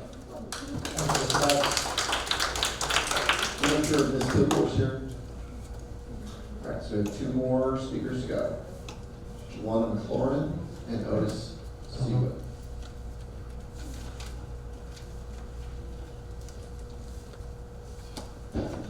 Good evening, everyone. I want to start off by acknowledging Representative Smith and thank him for expressing the mind of the community so well, because he hit the points that actually we care about. And I want to start because I've been watching Indianapolis and their relationship with this area for a long time. And we're going to start when Gary was popping and was a big city, booming, and Indianapolis was basically a cornfield. And I saw the laws that were passed basically to take the wealth from this area. And Indianapolis was built really on the wealth of Gary. So Indianapolis, you owe Gary. You owe Gary. You owe us the best. And instead of reaching to the bottom of the barrel to pick an emergency manager, one who failed in another school system, but expected them to produce positive results here, how can that be? How can that be? How did you choose? I'm trying to figure that out. I don't have kids in the school system anymore now, thank God. But they did graduate from Gary school systems. It was an excellent school system. I've seen this school system get dismantled so quick till it's almost like it's not real. We need black men presence in the Gary school system. And basically all of the black men are being removed from the school system. One was the principal at Westside, Mr. Mahone. Excellent, from Gary, had a vision, and was removed like within a year or less. Wasn't given an opportunity to finish his vision or even really start his vision. And without any explanation, the children loved him, the parents loved him, and without any explanation, he was removed. Now that is too much power for one person. There needs to be some kind of balance. She should not be able to remove the people that this community likes without giving an explanation or an answer for what she's doing. That's a God thing. That's exactly what it is. It's a God thing, and it's selfish. Irregardless of what kind of relationship you have with somebody, if they're good for the organization, you should bow down to that community for the good of the community. For the good of the community. So it's hard for me to believe that this community and really what is best for the students is really what's on her plate. It seems to appear to be just keeping a job. Because I know the money is good. It's just keeping a job, do a little bit this, because I listen to the fluff reports that she gives, like everything is hunky-dory and everybody's standing behind a tap dance and like, hey, we happy. But in actuality, failure, from what I'm hearing and what I'm seeing on the grades from the I Learn, is pure failure. Pure failure. So we're 3 minutes to wrap up. Okay, and I don't understand how anybody on this board can support that. If you were established to bring the school system up, then it seems like you would immediately do some changes because there's too much failure. And you all are as equally responsible.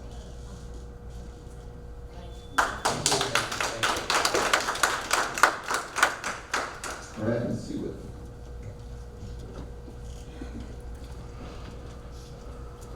Good evening. My name is Otis Laverne Seawood. I'm a 1964 graduate of Emerson High School.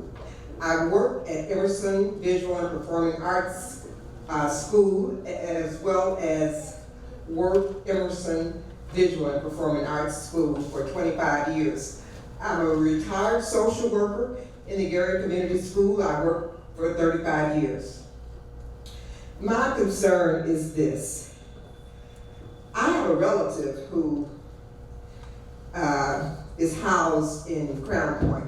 So I go from Gary to Crown Point quite often. And what I see is a lot of crews working on infrastructure, working on the streets, working on different projects. What I don't see is black men and black women working on those projects. So I think that it all begins with the school system. We're not preparing our children for these kinds of jobs.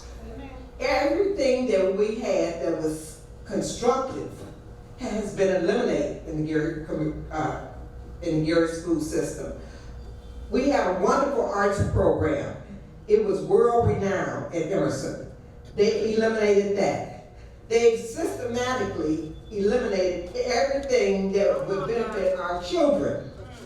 And one of the gentlemen, I think he said his name was Clinton Jackson, he spoke about this briefly, and another lady did too. So I'm not really speaking to you all. I thank you for allowing me to speak.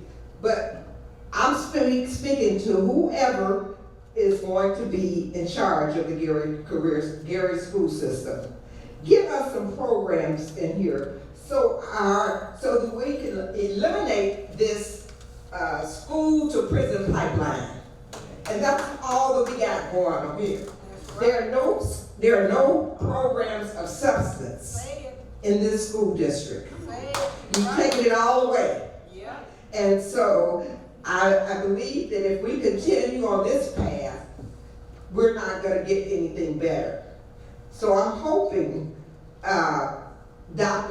there was a man in our city named Quentin Smith.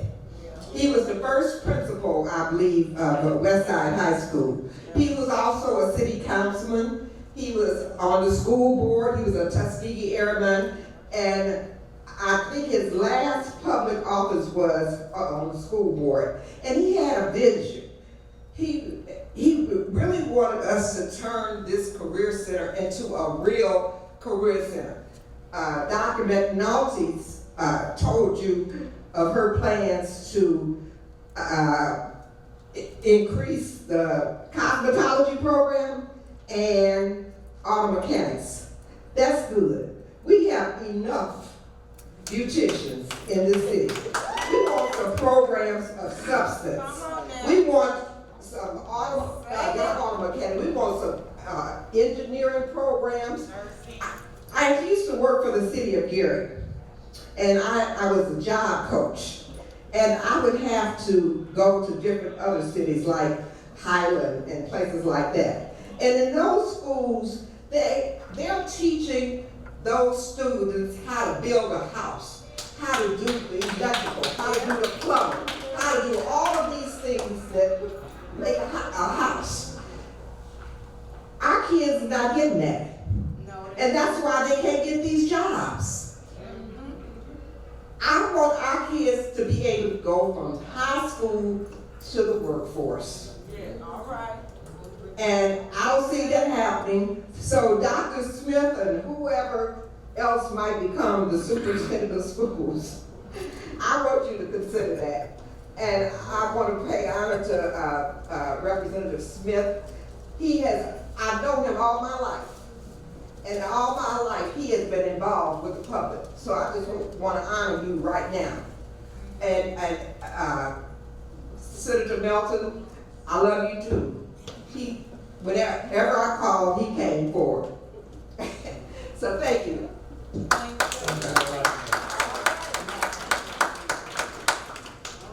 All right, well, we've reached the end of the list of people who have signed up. I want to thank everyone who came out tonight. We really do appreciate this opportunity to hear from you.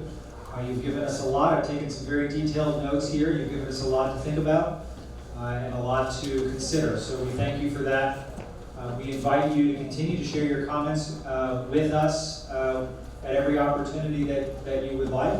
We do offer the ability to either call or to send emails to us, and we will circulate those to board members, and we do consider those. So thank you in advance for providing that commentary.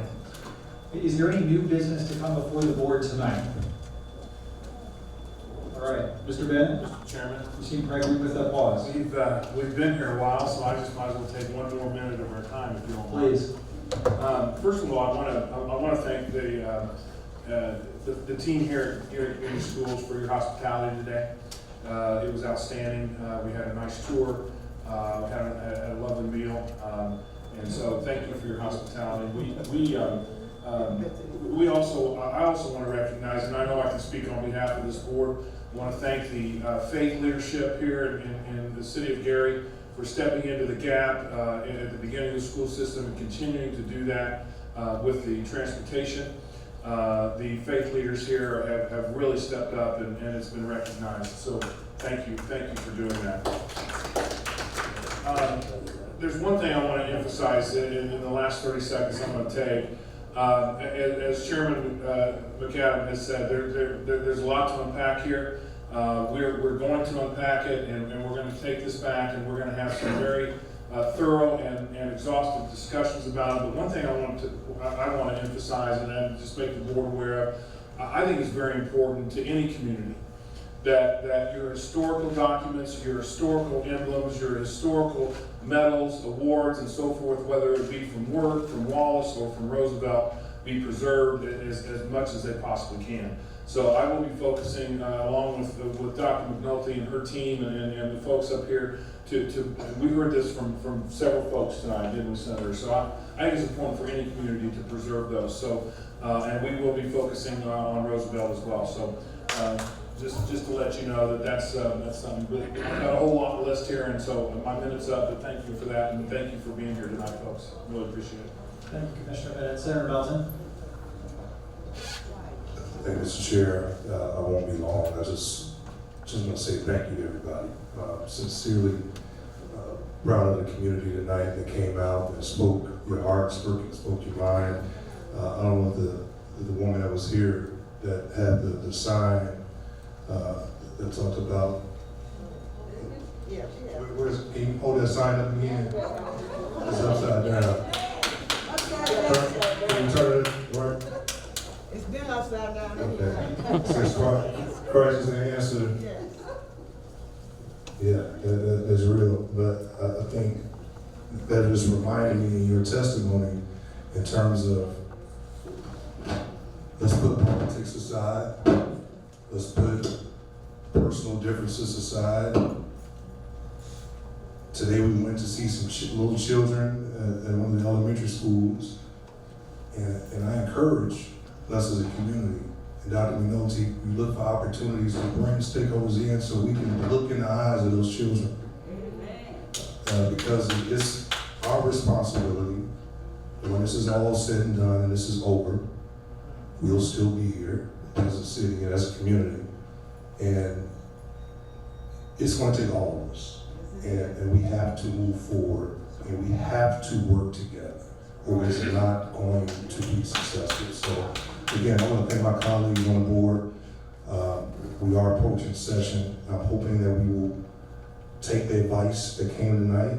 We will put forth recommendations to the legislature to start this process of transitioning and still work with us throughout that in terms of making sure that we are successful and not just left high and dry without the resources to continue to be successful. So with that, I appreciate everybody and I wish everybody drive home safe. Thank you, Senator. Others wish to speak? All right, well, with that, we are adjourned. Thank you.